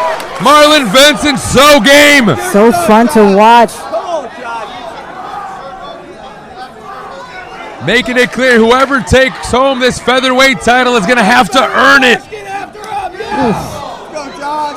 Hand right there from Josh Brown.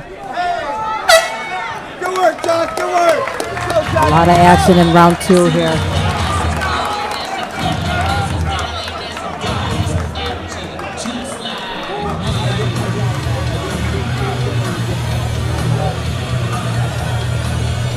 What an exciting first round. It felt like Marlon Vincent wanted to create more of a scrap than he was able to create.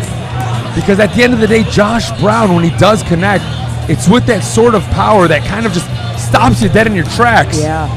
When I think the majority of the strikes that Josh Brown are landing are from a distance. Yeah. I think being the shorter fighter, Vincent wants to get in, stand in the pocket, and trade blows. I think he has the advantage there.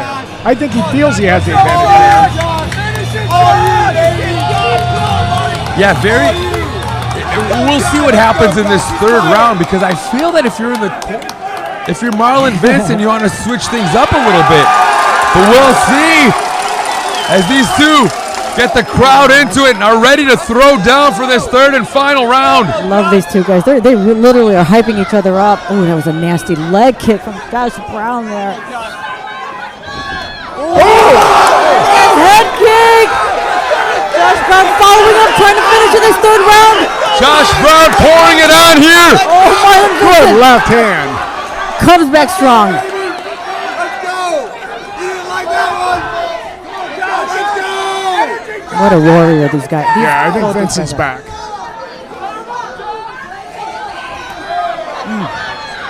Another thudding leg kick for Josh Brown. Your stuff. Nice. Takedown defense from Vincent there. Marlon Vincent hiking up the takedown defense and shrugging it off. Let's go. Marlon Vincent realizing Josh, let's go. he's going to have to do something big and do it quick, as not a lot of time remains in this third and final stanza. Go, Josh Brown and Marlon Vincent vying for 145-pound gold. Come on, Josh. I wonder what's going through Josh Brown's head right now. I mean, he hit Marlon Vincent with a clean headshot. And he recovered right away. Yeah, he recovered right away, and he's still fighting. That was a beautiful takedown, though. Be heavy, Josh. Be heavy. He's trying to do that same sweep from the guard with a butterfly hook in. Yeah, wise to it this time, though, is Josh Brown. Heavy, heavy hips this time. Yeah. He knows where to balance. Advancing to half guard there. Looking for a little lockdown action there is Marlon Vincent. So difficult to do that, though, in MMA once you start breaking a sweat.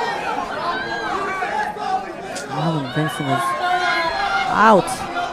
Let him up, Josh. Let him up. Do it again. Do it again. Let's go. Ooh. Marlon Vincent comes back up to his feet with one last crack at Josh Brown. Let's go. As we enter in the waning seconds of this fight. You don't want it bad enough. Let's go. Waiting for the big one. Oof. Go, Josh. Your stuff, baby. Yup. A perfectly timed takedown there for Josh Brown. Perfectly timed entry and perfectly timed with 10 seconds left in the bout. Yeah. That's a good way to avoid any unnecessary damage. Correct. Josh Brown comes out and looks very strong doing it here against Marlon Vincent, a very game competitor out of Victory, of course. We await our judge's decision, but at the risk of putting my foot in my mouth, it seemed like one-way traffic there for Josh Brown. I think that's probably safe to say. These two have just the most respect for each other. I would watch this fight every day of the week. We have a unanimous decision. Winner, blue corner,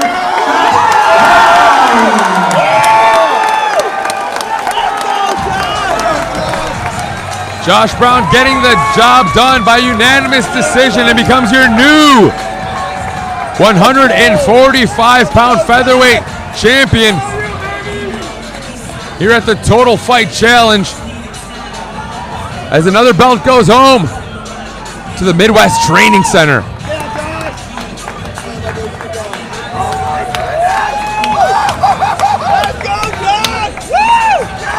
So much fun and excitement and such high level MMA as this night progresses from beginning to end, but we just see the levels continue to increase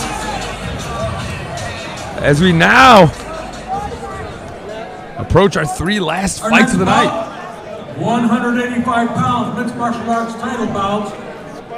In the blue corner from Chicago, Illinois, with a record of 2-0, Rafa Wallace.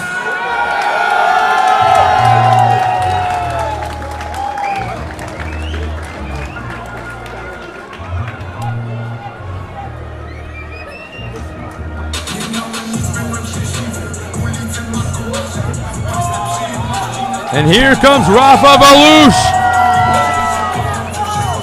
another Chicago Fight Team product, preparing to vie for the middleweight title now. Undefeated at the moment, looking to stay unblemished as he takes out a very game and very experienced Jamie Martinez. Yeah, I don't remember seeing Rafa fight this year so far. I don't know if he took a year off. Well, one thing we know for certain is if he's coming out of Chicago Fight Team at the moment, they've got him primed and ready, and he's going to need all of that as he takes on somebody with what we've had the pleasure of calling multiple times, who's always game, always ready, always in good shape. Yeah, they're always ready to fight. And Jaime Martinez, I think, just had a fight a month ago. He did. Strength of schedule certainly on the side of Martinez.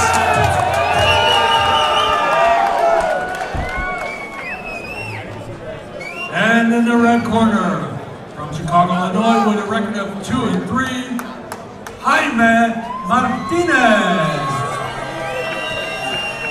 And here comes Jaime Martinez. As I said, the experience may be on the side of Martinez in terms of records go. But at the end of the day, one thing I know for certain, records, those are for DJs. Accompanied by, of course, Chris the Jungle Johnson and Matt the Bearwolf Golick. Matt Golick, of course, he himself donning some gold here at Cicero Stadium in the past. Now it's Jaime Martinez's turn. The one thing I'll tell you about Volush is he is not very easily daunted. In his last outing, he took out Christos Giatras, somebody that had a lot of momentum behind him, and everybody was there to see the Giatras show. But more than happy to play spoiler was Volush as he put Giatras away via strikes in the third round. Yeah, I remember that. When you find somebody like that that's more than happy to play spoiler and almost relishes the situation, you realize you do have something special on your hands. That is the case of Volush, as you see him singing along to the entrance music of Jaime Martinez. But stoic as always is Martinez, as Top Notch faces off against CFT once again here at the Total Fight Challenge.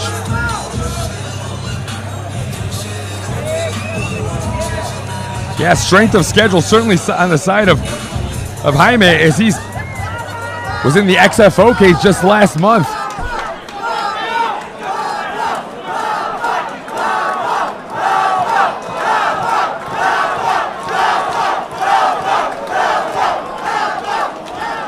CFT crowd going wild for Rafa. Rafal Volush against Jaime Martinez.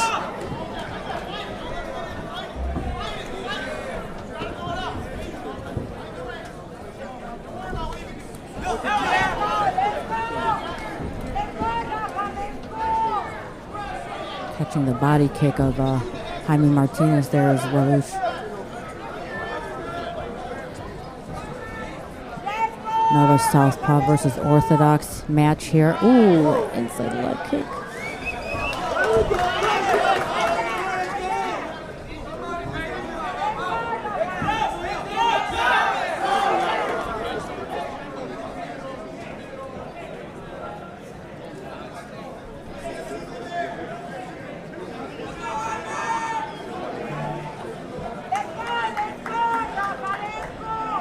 Martinez has that overhook control there. Oh, nasty knee. More good forehead positioning here in this fight, as we see Rafal Volush doing a good job of pressing that into the jawline. As we know, use that forehead, you keep your head lower than your opponent's. It's just one more technique, one more tool to control this exchange against the fence. Yeah, nice takedown defense from Martinez there.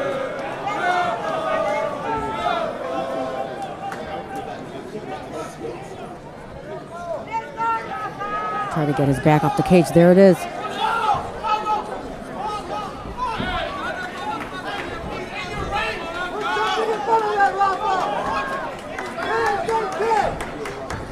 Nice and composed is Martinez.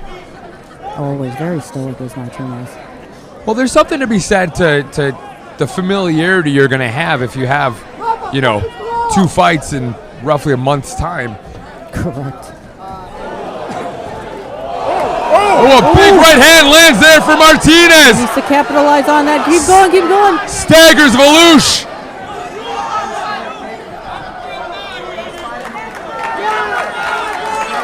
Three left hands in a row by Volush. It certainly did look like he was potentially staggered momentarily, but regaining his bearings is Rafal Volush, now in on a single with his head on the inside.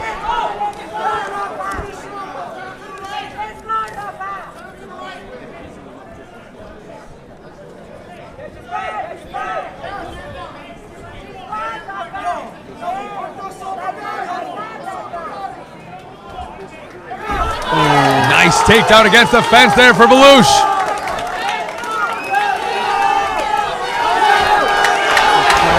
And he's past the guard.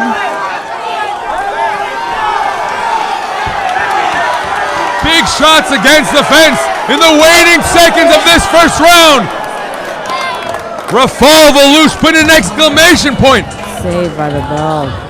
My goodness, pouring it on momentarily there before the bell was Rafal Valouche. We're sitting right here next to the timing table, and I didn't hear the horn. I heard the 10-second bell, and that Likely because of the thudding shots and also the noise level here at Cicero Stadium building.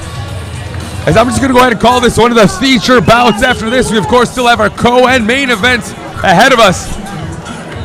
As it's been straight fireworks here in the return of the Total Fight Challenge. What a privilege, what an honor to be here. Would we call this the co-main event? Yeah, the co-main event. Yeah. Co. I mean, they're all featured bouts with big title fights. Unbelievable. They're all fabulous. I mean, every fight has been good. Yep.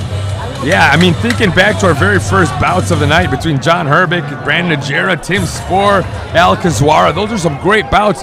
Those were tonight. It's hard to believe because we've had so many great fights since. Joe Goitia and the crew at Matador Fighter Challenge / Total Fight Challenge, always assembling nights that are pure electricity. Tonight, no exception. Nice angling movement there from Martinez. Good footwork. Staying on the outside of southpaw's leg.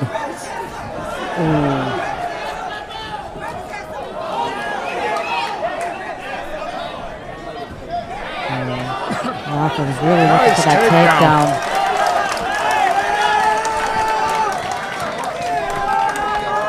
takedown. Directly to side control goes Valouche this time. There you see Martinez bringing up that left knee, trying to block the slide to mount, which is surely imminent should he not be protecting.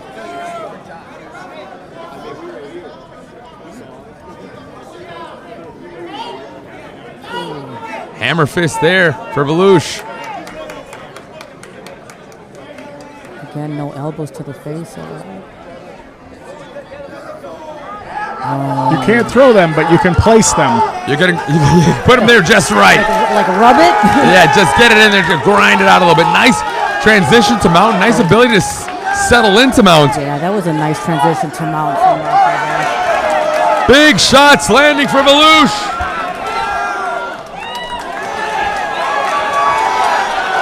Pouring it on from mount is Valouche as he looks to put away Martinez in this second round.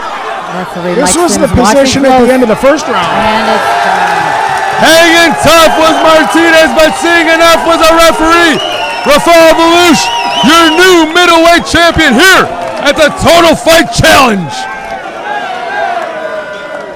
And after enduring some real peril in that first round, Martinez had him rocked. Yeah, he was wobbly. I mean, he was on rubber legs.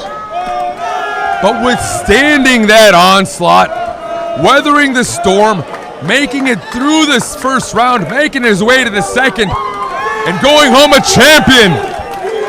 And still undefeated at 3-0, unblemished. Your middleweight champion at TFC from CFT is Rafal Valouche. And now to make it official, the voice of our cage, Arturo Piedra. Second round. Winner by TKO, Rafa Walton.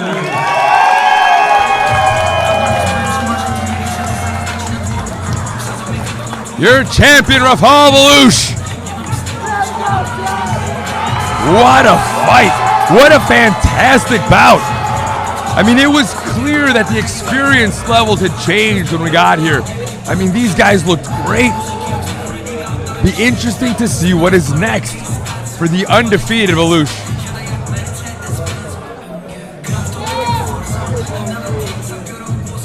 More golds for CFT. another belt for CFT going home tonight. And I think that's the best kind of performance you can have, right? Like you go out there, you stick to your game plan, then things go awry, but you figure out a way to right the ship. Yeah. So especially as an amateur, right? That's where growth comes from. You have to have adversity if you want growth. And that is something that, despite only 3 fights into his career, as I mentioned in his last fight, taking on someone with a lot of momentum, and in this fight, fighting for a crown, Rafal Valouche is more than happy to shine when the bright lights are upon Our him. next bout is a mixed martial arts heavyweight title bout. In the blue corner, from San Diego, California, with a record of 2-0, Chris C.J. Parker. Originally from San Diego, California, but now representing Cologne Martial Arts. Truly a hotbed. Truly one of the OGs of the Midwest mixed martial arts scene is Coach Steve Cologne, and there you see him in the corner of C.J. Parker, the undefeated heavyweight. In our co-main event, the big boys will look to become champions as C.J. Parker out of Cologne Martial Arts prepares to take on Scotty Milnick.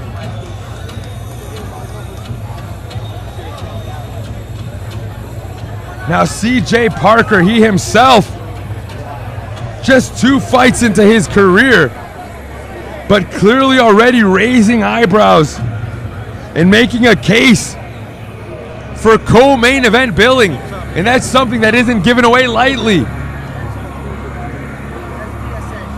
But let's just be honest, everybody loves to see the heavyweights slug it out. So here we go.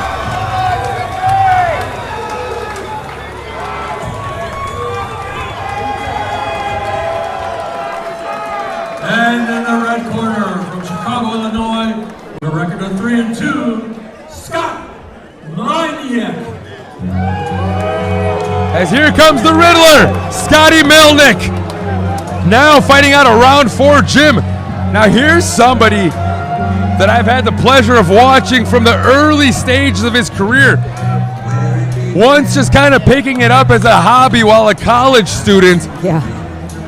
Now truly honing his craft underneath a very watchful eye of Coach Askar and Coach Motaz Askar. Now the Riddler not just tightening up his skills, but coming to us quite a bigger. Once a small but tall heavyweight. Small in terms of weight, not the case. As today he tips the scales, pushing much closer to the heavyweight limit. And when you're facing somebody like C.J. Parker, you just might need the extra horsepower. As Scotty Milnick, the Riddler, steps in to the TFC cage, looking for gold, looking for a title, looking to become the top of the heap of the heavyweight division. And who doesn't love this walkout song for the Riddler? Scotty the Riddler Milnick immediately going to become a fan favorite with his choice of walkout songs. Now for copyright purposes, I'm not going to talk about the walkout song anymore, but I promise you'd be singing along too if you were in attendance here at Cicero Stadium as the vibes of Sweet Caroline pour in. Scotty the Riddler Milnick at a round 4 gym now. Another hotbed of mixed martial arts. One of the new names, one of the new gyms making a splash against one of the definite OGs in Team Cologne. Co-main event billing, Milnick versus Parker. Danny Aguirre, your third man inside the cage.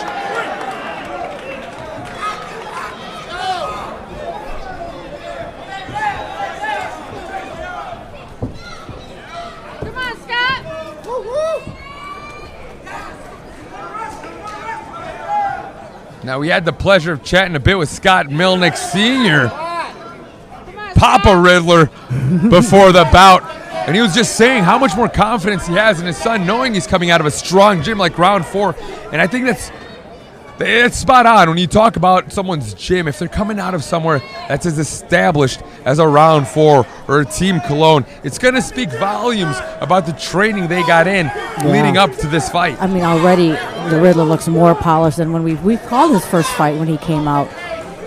And I think he was just training at a college club. Correct, he was correct, unaffiliated. But now that he's at round 4, just sky's the limit for him. He's at round 4. He's got 5 bouts underneath his belt, so he's not that green novice we once saw. So I think he's been with round 4 for about 8 months.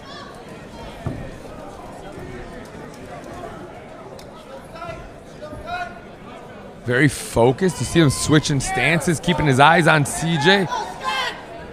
CJ already with the Venom UFC fight kit, sort of looking to foreshadow things is my guess.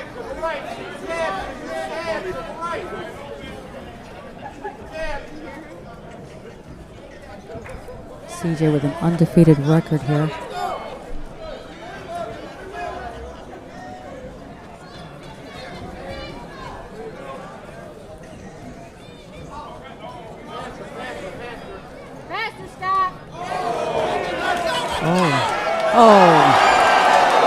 A little gamesmanship there by CJ Parker after landing a strike.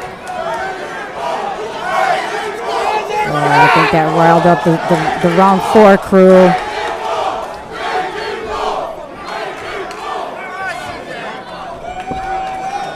Well, that's one way to celebrate landing a strike.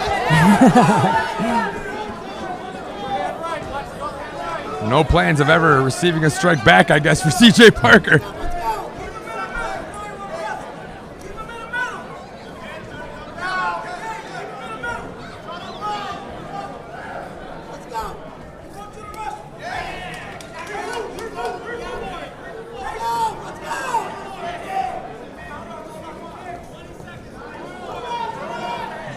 Pretty question mark kick there from Scotty.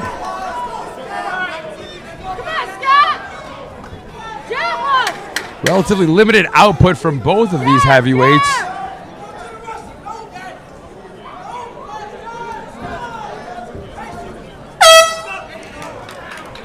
That being said, the output was low, but Parker was in movement the whole time.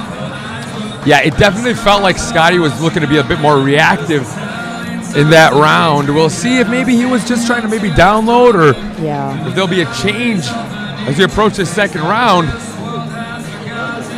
You know, maybe it's a matter of wanting to go into the second round with more energy than Parker, because Parker was moving the whole time.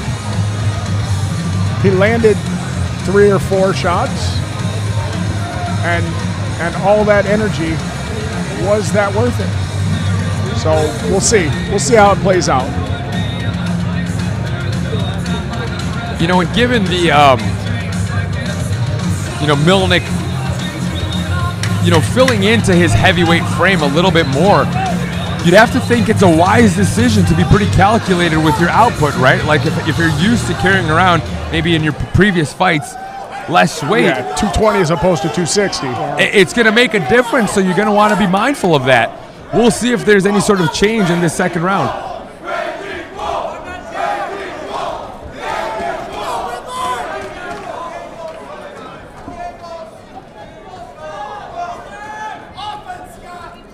It's almost like Scotty's having a hard time finding his range. I know he did a little bit of a couple fakes to set up that question mark kick. But I would agree, it kind of feels like Milnick at this point either having a hard time pulling the trigger, or maybe just not comfortable pulling the trigger just yet on CJ Parker. Yeah. Likely because of that aforementioned forward pressure and movement that you brought up, Doug.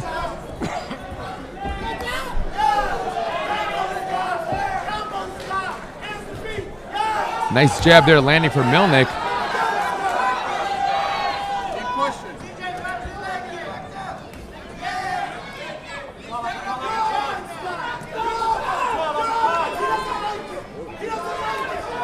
There's a good left hand.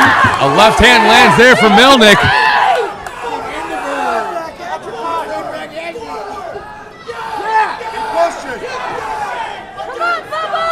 I mean, I do like when Milnick does throw. There it is, another a jab landing. His punches do look good, but as you said, Bernie, it just feels like he's a bit tentative. Right. But I'm watching these two fighters, and Parker looks angry. Parker looks like he wants to hurt Milnick, and Milnick looks like he's playing. He's got a smile on his face. But as we know, different fighters, some fighters try to fight angry, it works for them, and some fighters try to fight angry and it doesn't, right? Yeah. And conversely, for trying to treat it just, as a sparring match. Some it's good, for some it's not.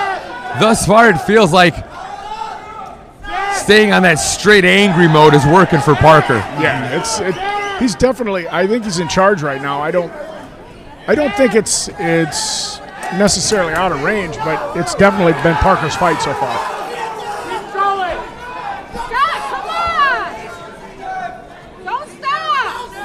Not in the corner, but most certainly making his voice felt from the audience. Abdel Tulamat, a veteran of the Matador cage that we've seen many a times, imploring Milnick to pour it on. The Wolf, one of the fighters out of round 4.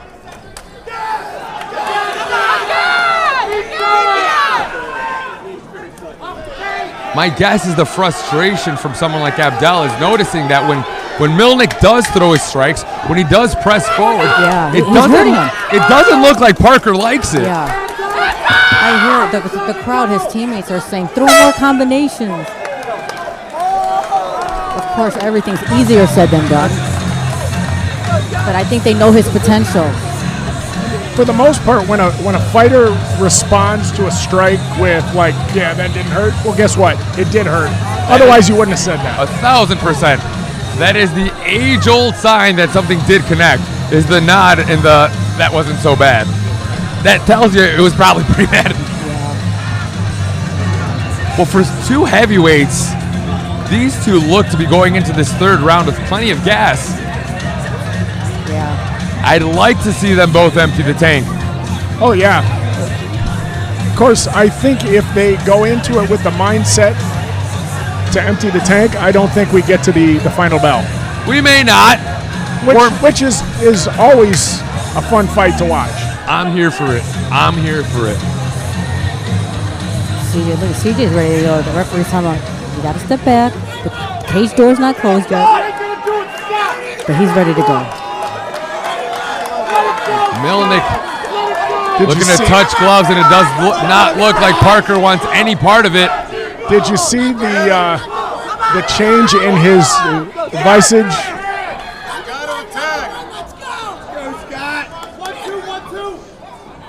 But at this point, it certainly seems like if you're Milnick, you're going to have to get out there and take it from CJ as he lands a nice right hand there. And you got to give it. Amen.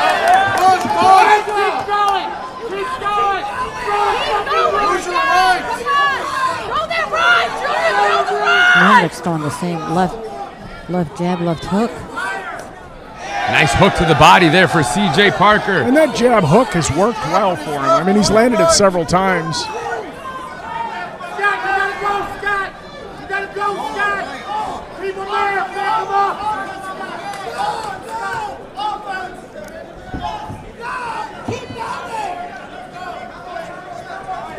Scott Milnick there landing a hook right hand. But my guess is if you're in the corner of Milnick, you're wanting him to put more than one or two punches together, as this fight just may be slipping away from his grasp. Of course, with heavyweights, it only takes one punch. And isn't that what makes it so fun? That's why everybody wants to see the heavyweights.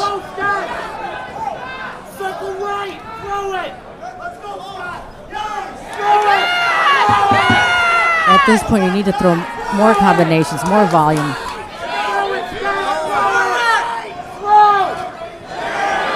Right hand landing there for CJ Parker. As Milnick lands a big right hand. More of that is needed. Popping the head back of CJ Parker, Scotty Milnick. Oh, big right hand! Oh my God! For CJ Parker. Wow. Puts away Scotty Milnick as your winner by knockout. CJ Parker, your new TFC heavyweight champion. Wow. Hope his leg's okay. That was very Crow Cop-esque. That was a good stoppage from the referee, Danny Aguirre there. Blood is pouring from the nose of Scotty Milnick. That's exactly what you said. One shot is needed. It's all it takes is one. Wow. He lost that right leg under him. A perfectly timed punch right through the guard of Scotty Milnick for C.J. Parker as he puts away the Riddler in the third and final round. As he lets the judges know they can put their pens down, as they will not be needed for this title bout. Your new champion and heavyweight winner out of Team Cologne, the TFC heavyweight champion, none other than C.J. Parker.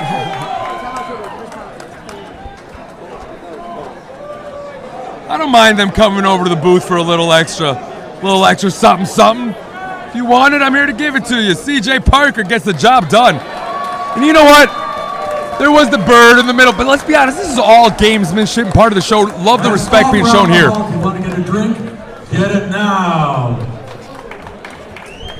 Winner, 2 minutes, 6 seconds of the third round.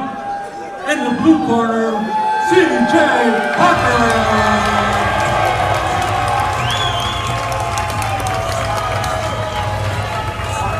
Well, Coach Cologne ran over and shouts, "How you like that, Reyno?" So I suppose I should answer.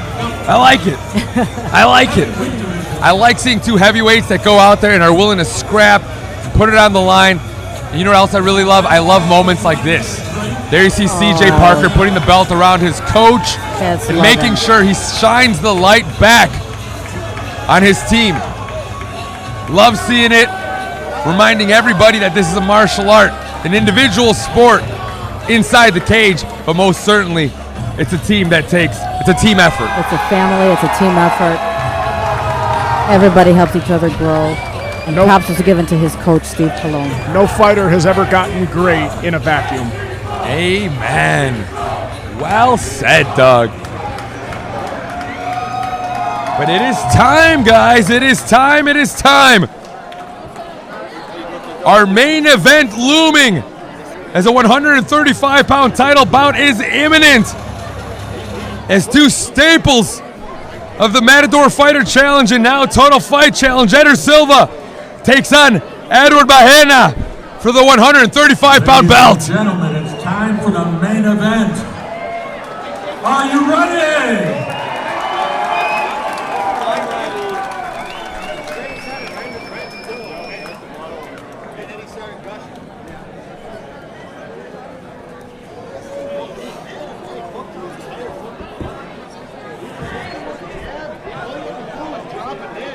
This is a 135-pound Muay Thai Title bout.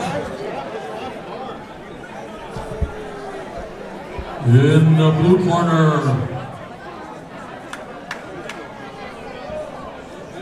from Joliet, Illinois, with a record of 3-0, Eder Silva.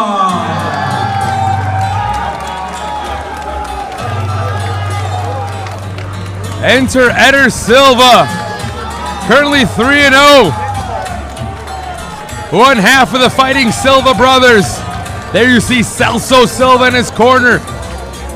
Former MMA champion in his own right. But now it's Eder looking to write the next chapter in the Silva Book of Combat, as he squares off against Edward Bahena.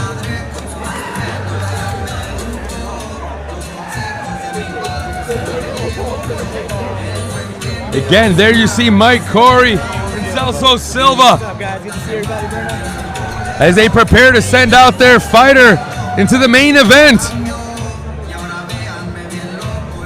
Into, well, let's go ahead and call him one of the poster boys of Total Fight Challenge and the Matador Fighter Challenge in Edward Bahena. Yeah. But my guess is Eder Silva is none too impressed by the accolades that'll be stepping in across from him, as all remains equal when the bell sounds. But now, for the introduction of Edward Bahena.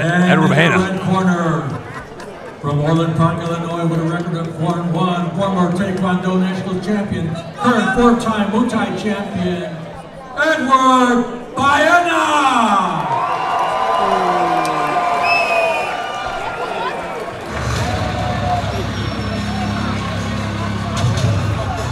And here comes the former Taekwondo champion, four-time Muay Thai champion, and now looking to add to his list of accomplishments,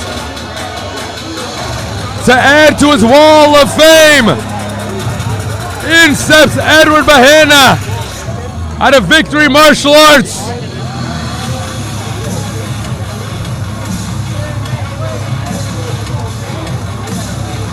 Four and one, the only blemish coming to potentially one of the best Muay Thai kickboxers in the Midwest country, somebody that's fought internationally, of course. That loss coming to Sherwin Milan. So no shame in picking up an L there, but now looking to remind everybody exactly who Edward Baena is, as he looks to steal the perfect unblemished record away from Eder Silva and take home another title belt.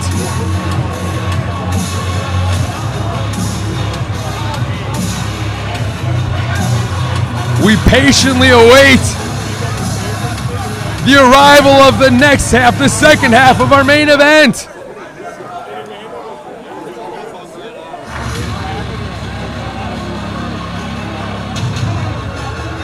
As here comes Edward Baena. Really building up the anticipation here, isn't he, guys? Yeah. Edward usually has a pretty extravagant walkout. You know, Eder Silva has all the grit and confidence to want to take this belt. So this is going to be a crazy main event here. Bit of a halt in the action as we await the arrival of Edward Baena.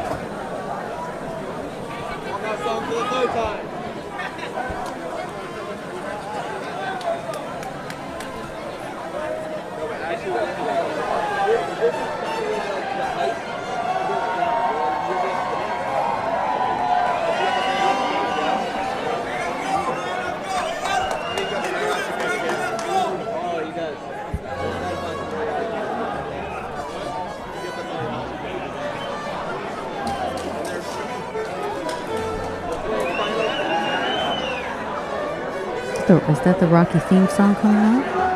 I'm not sure. My guess is we hit the end of his walkout track and the DJ's got to get something else going. We mentioned a bit of a... It's the final countdown. Yeah. You know, the crowd's on their feet. I'm going to get on my feet. Sounds like it's played by the mariachi band. Yes, the mariachi band is... Oh, yeah. De la guitarra mía, al despertar en la mañana, quiere cantar su alegría. A mi tierra mexicana, yo le canto a sus volcanes, a sus praderas y flores, que son como talismanes.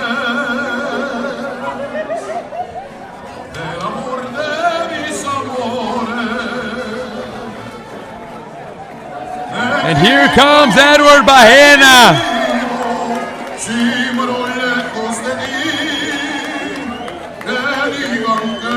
accompanied with the live rendition of Mexico Lindo y Querido, the proud Mexican slugger, the Taekwondo champion, Edward Baena.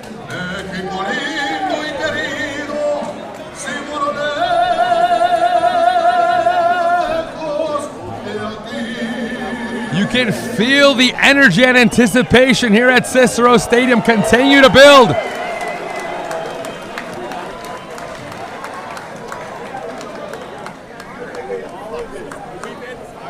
As Baena and Silva prepare to square off in our main event at the Total Fight Challenge.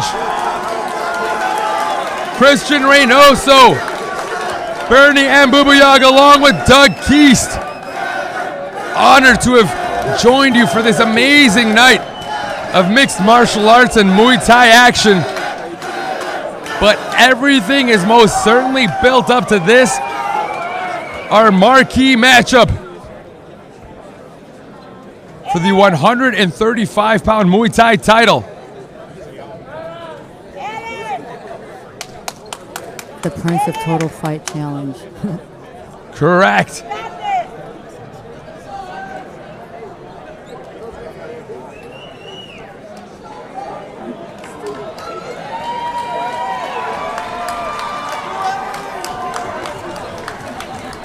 As we are finally ready to get underway, Edward Bahena.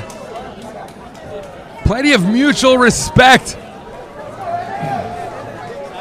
You gotta wonder though, and I'm not saying this is what happens, but I know that sometimes there's some gamesmanship to the delayed entrance and making your opponent wait for you, making your opponent get kind of cold for you. I don't know. We'll see. It's Edward Bahena versus Eder Silva in this, our main event at the Total Fight Challenge.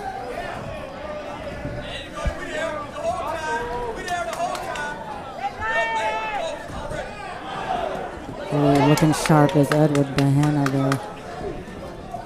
Quick hands early on for Edward Bahena.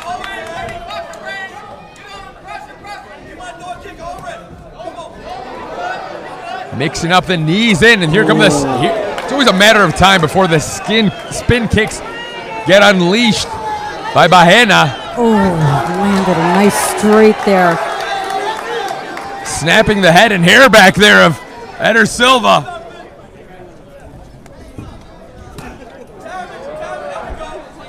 Solid left hand there by Bahena. Eddie Bahena's mixing it up, body, head, ending with a kick, starting with a kick. And as always, remaining elusive, as Bahena does, always so light on his feet. There's the traditional martial arts. Another clean left hand, snapping the head back of Silva. Well, he's able to keep his distance, and then once Silva gets close, Eddie throws off 3 or 4 shots that forces him to back up. So it's really difficult to close the distance. That world champion Taekwondo footwork it's just you got to chase him, and then he'll come and attack. And I mean, you're gonna get about as many looks as necessary at MMA Stop, usually. What I will say is this: it's gonna be difficult to find anybody at any gym to mimic the style of an Edward Bahena. Yes. If you're gonna be facing off against Team Eddie, you better get ready by finding somebody that's gonna come at you from these odd angles, somebody that's comfortable moving around with his hands at his waist like this. Stylistically, it's so hard to spar these people when you're going for a Thai title and he's got that background. And you're right. How do you prepare for a match like that?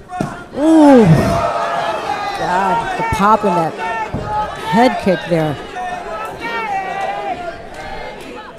Oh, beautiful. Spinning back fist. Yeah, spinning back fist by Silva finds the mark there against the fence. I guess that's how you you deal with the sidestepping that Eddie does. And you really do have to chase them. These Taekwondo people are they're all over the place. You got to get on the inside. And Eddie's bloody. Yeah, Eder Silva is finding his way. That was a beautiful low leg kick there. Yeah, Eddie does have a little something coming from the nose already. Yeah. So certainly something found the mark. Potentially that spinning back. It was hard to see from our vantage point where that back fist landed. Close, yeah. It kind of looked at the side of the head, but it very easily could have caught the nose. Oh yeah, he's bleeding from that. Very exciting first round in this, our main event.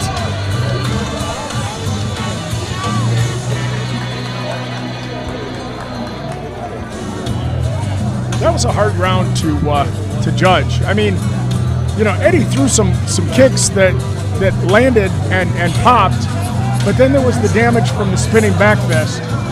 which was, it seemed to be more punishing than any of the other strikes in the round. Yeah, it looked like it certainly could have been the hardest strike of the fight thus far. Right. But it's so hard to really see how those snappy Taekwondo kicks, because sometimes, I mean, you guys, we've all seen it, the knockout that comes from one of those snapping kicks that looks like it almost, like it barely hits. Yeah, the You know, but scoring it's for MMA it's different, right? It's just is different. The scoring for MMA and the scoring for Thai is different. So there is something to be said about volume landed as well, versus like one spinning back fist that. Sure.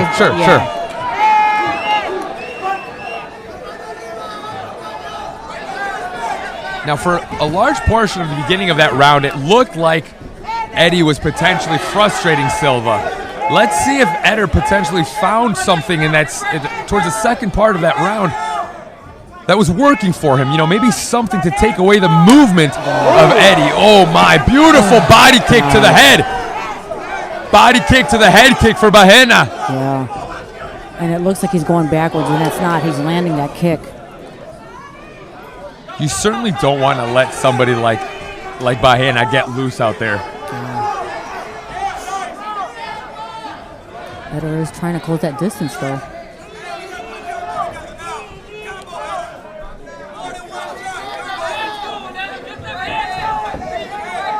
I think the problem is when Silva gets close, Eddie clinches and then throws those knees. Oh, a beautiful switch kick to the head. Switch kicks. We forgot about that from Edward Bahena. He finished the fight with those switch kicks. Again, who are you going to find in the gym to replicate what you're going to see inside the cage against Edward Bahena? It's just, it's going to be very difficult. In his face. Hey, the kicks are telegraphed, okay? Nice. That's really nice. In his nose. So high level is Edward Bahena. As I mentioned, that one blemish on his record, it came at the hands of an internationally traveled fighter in Sherwin Milan. That's what it took to match the style of the quote-unquote amateur Edward Bahena. Good pressure. Oh, my God. Nasty knee. That was a beautifully timed knee. Hey, Eder. Jab, cross. Get simple with it. Get simple with it. Definitely getting loose here. Yeah, the spinning hook kicks coming out. And as this fight progresses, we're watching the output of Bahena go up, but more labored is Silva. Eating those kicks. Oh my God, that head kick is devastating. I think at this point it's fair to say Eddie has welcomed Eder Silva to the Bahena show. But so far, Silva has taken everything that Eddie's got. Oh, yeah. Silva's such a tough kid. Taking some body kicks and still coming forward. some head shots. That's usually how it works till you can't. Oh, yeah. Another punctuating strike by Edward Bahena.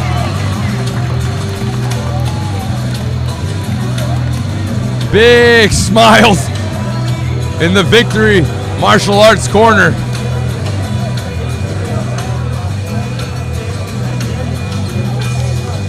But if you look at the two fighters, Eddie's taking big breaths, and he's bloodied, and Eder is not. I mean, he's taking some big breaths over. He is, He's but been he's hitting him a lot. Well, he has. He's had a lot of output. He's landing. He's doing spinning head kick. Yeah, But I mean, he's expended a lot of energy, and Eder Silva doesn't look. Yeah, I mean, Eder Silva's such a tough kid. I don't think I've seen him get hit like that before. He's definitely been cracked. He's caught at least 2 head kicks. Yeah. I'm just surprised that he's still in there. Plenty of fight left here as these two lock horns for a third and final round in an absolutely electric night of mixed martial arts and Muay Thai action.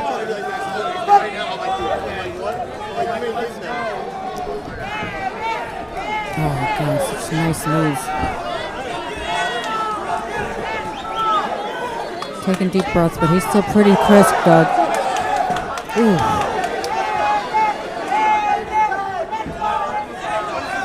Eder Silva at this point almost chasing Bahena. As Bahena continues to stay loose, move, and land on the go. I think there's only been one other fighter that's gotten to the third round with Eddie. I think it was Milan. Nice knee exchange. Oh, man, that was a nasty body kick from that switch kick. Yeah, I mean, Eddie is really throwing the kitchen sink at him at this time. Spinning kicks, jumping kicks. Looking to add to his highlight reel tonight is Edward Bahena. And Eder Silva still is pushing forward. No hesitation. But difficult to get anything in there. Oh! There you go, landing a right hook there. Right on the chin.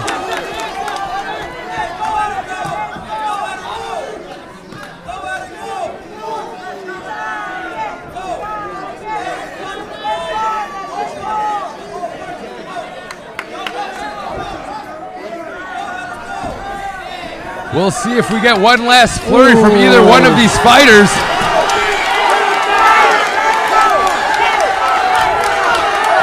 Edward Bahena and Eder Silva.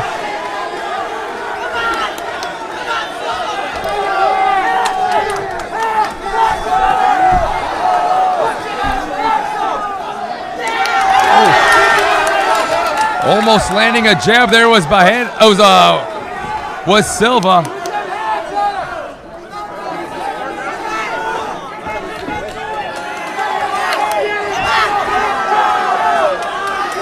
Continuing to try to make something land.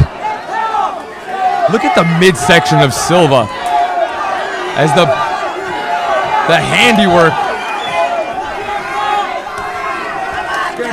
There you see the handiwork of Bahena painted all over the midsection of Silva.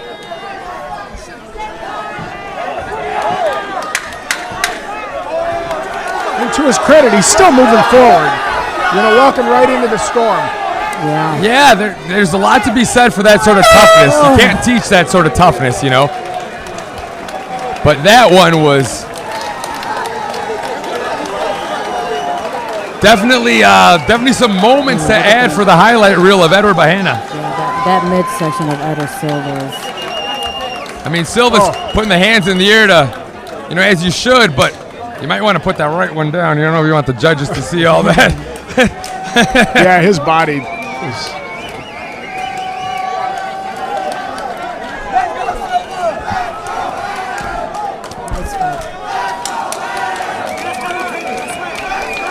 You're too kind, brother. You're too kind. Silva coming over to show some love to the booth, but at the end of the day, it is all about the fighters. And it's these two that deserve all the credit, all the shine. As you said, Doug, Silva remained, he did his best to chase down. Eddie Bahena is next to impossible to game plan for, next to impossible to prepare for. And Silva had his moments. He bloodied up Bahena, who not a lot of people have been able to do. Yeah, Eder Silva is something special as well. Absolutely. I'm not going to say that this one's all said and done because, again, I've been wrong already. And as you said, there is indeed results for Silva. Let's make this an official. Arturo. We have a split decision. 29-28. Winner, red corner, Edward Bahena. Doug, you are spot on that some judges we're going to see the damage, the bloodied nose, and lean towards Silva. I mean, at the end of the day, the judging criteria, y'all know it better than I do. But everyone's going to gauge things differently. One of our three judges seeing that fight for Silva, but the belt goes home with Eddie Bahena. Again, again, I mean, he wins these fights. I mean, rightfully so. Edward Bahena continues to collect belts. Is that 5 now? Buddy, I'm losing count. I know. I'm not really a numbers guy. Number 4 for him.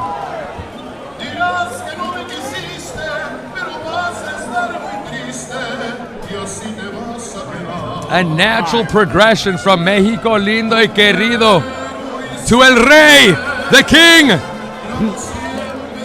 A fitting way to close out Total Fight Challenge. Why do I say so? Well, one, we have the king of the bantamweight Muay Thai fighters inside the cage. But let's go take a blast from the past. Earlier today, I had the pleasure of interviewing Miguel Angel Torres. If any of us want to go back in the archives and think back, does this remind us of anybody?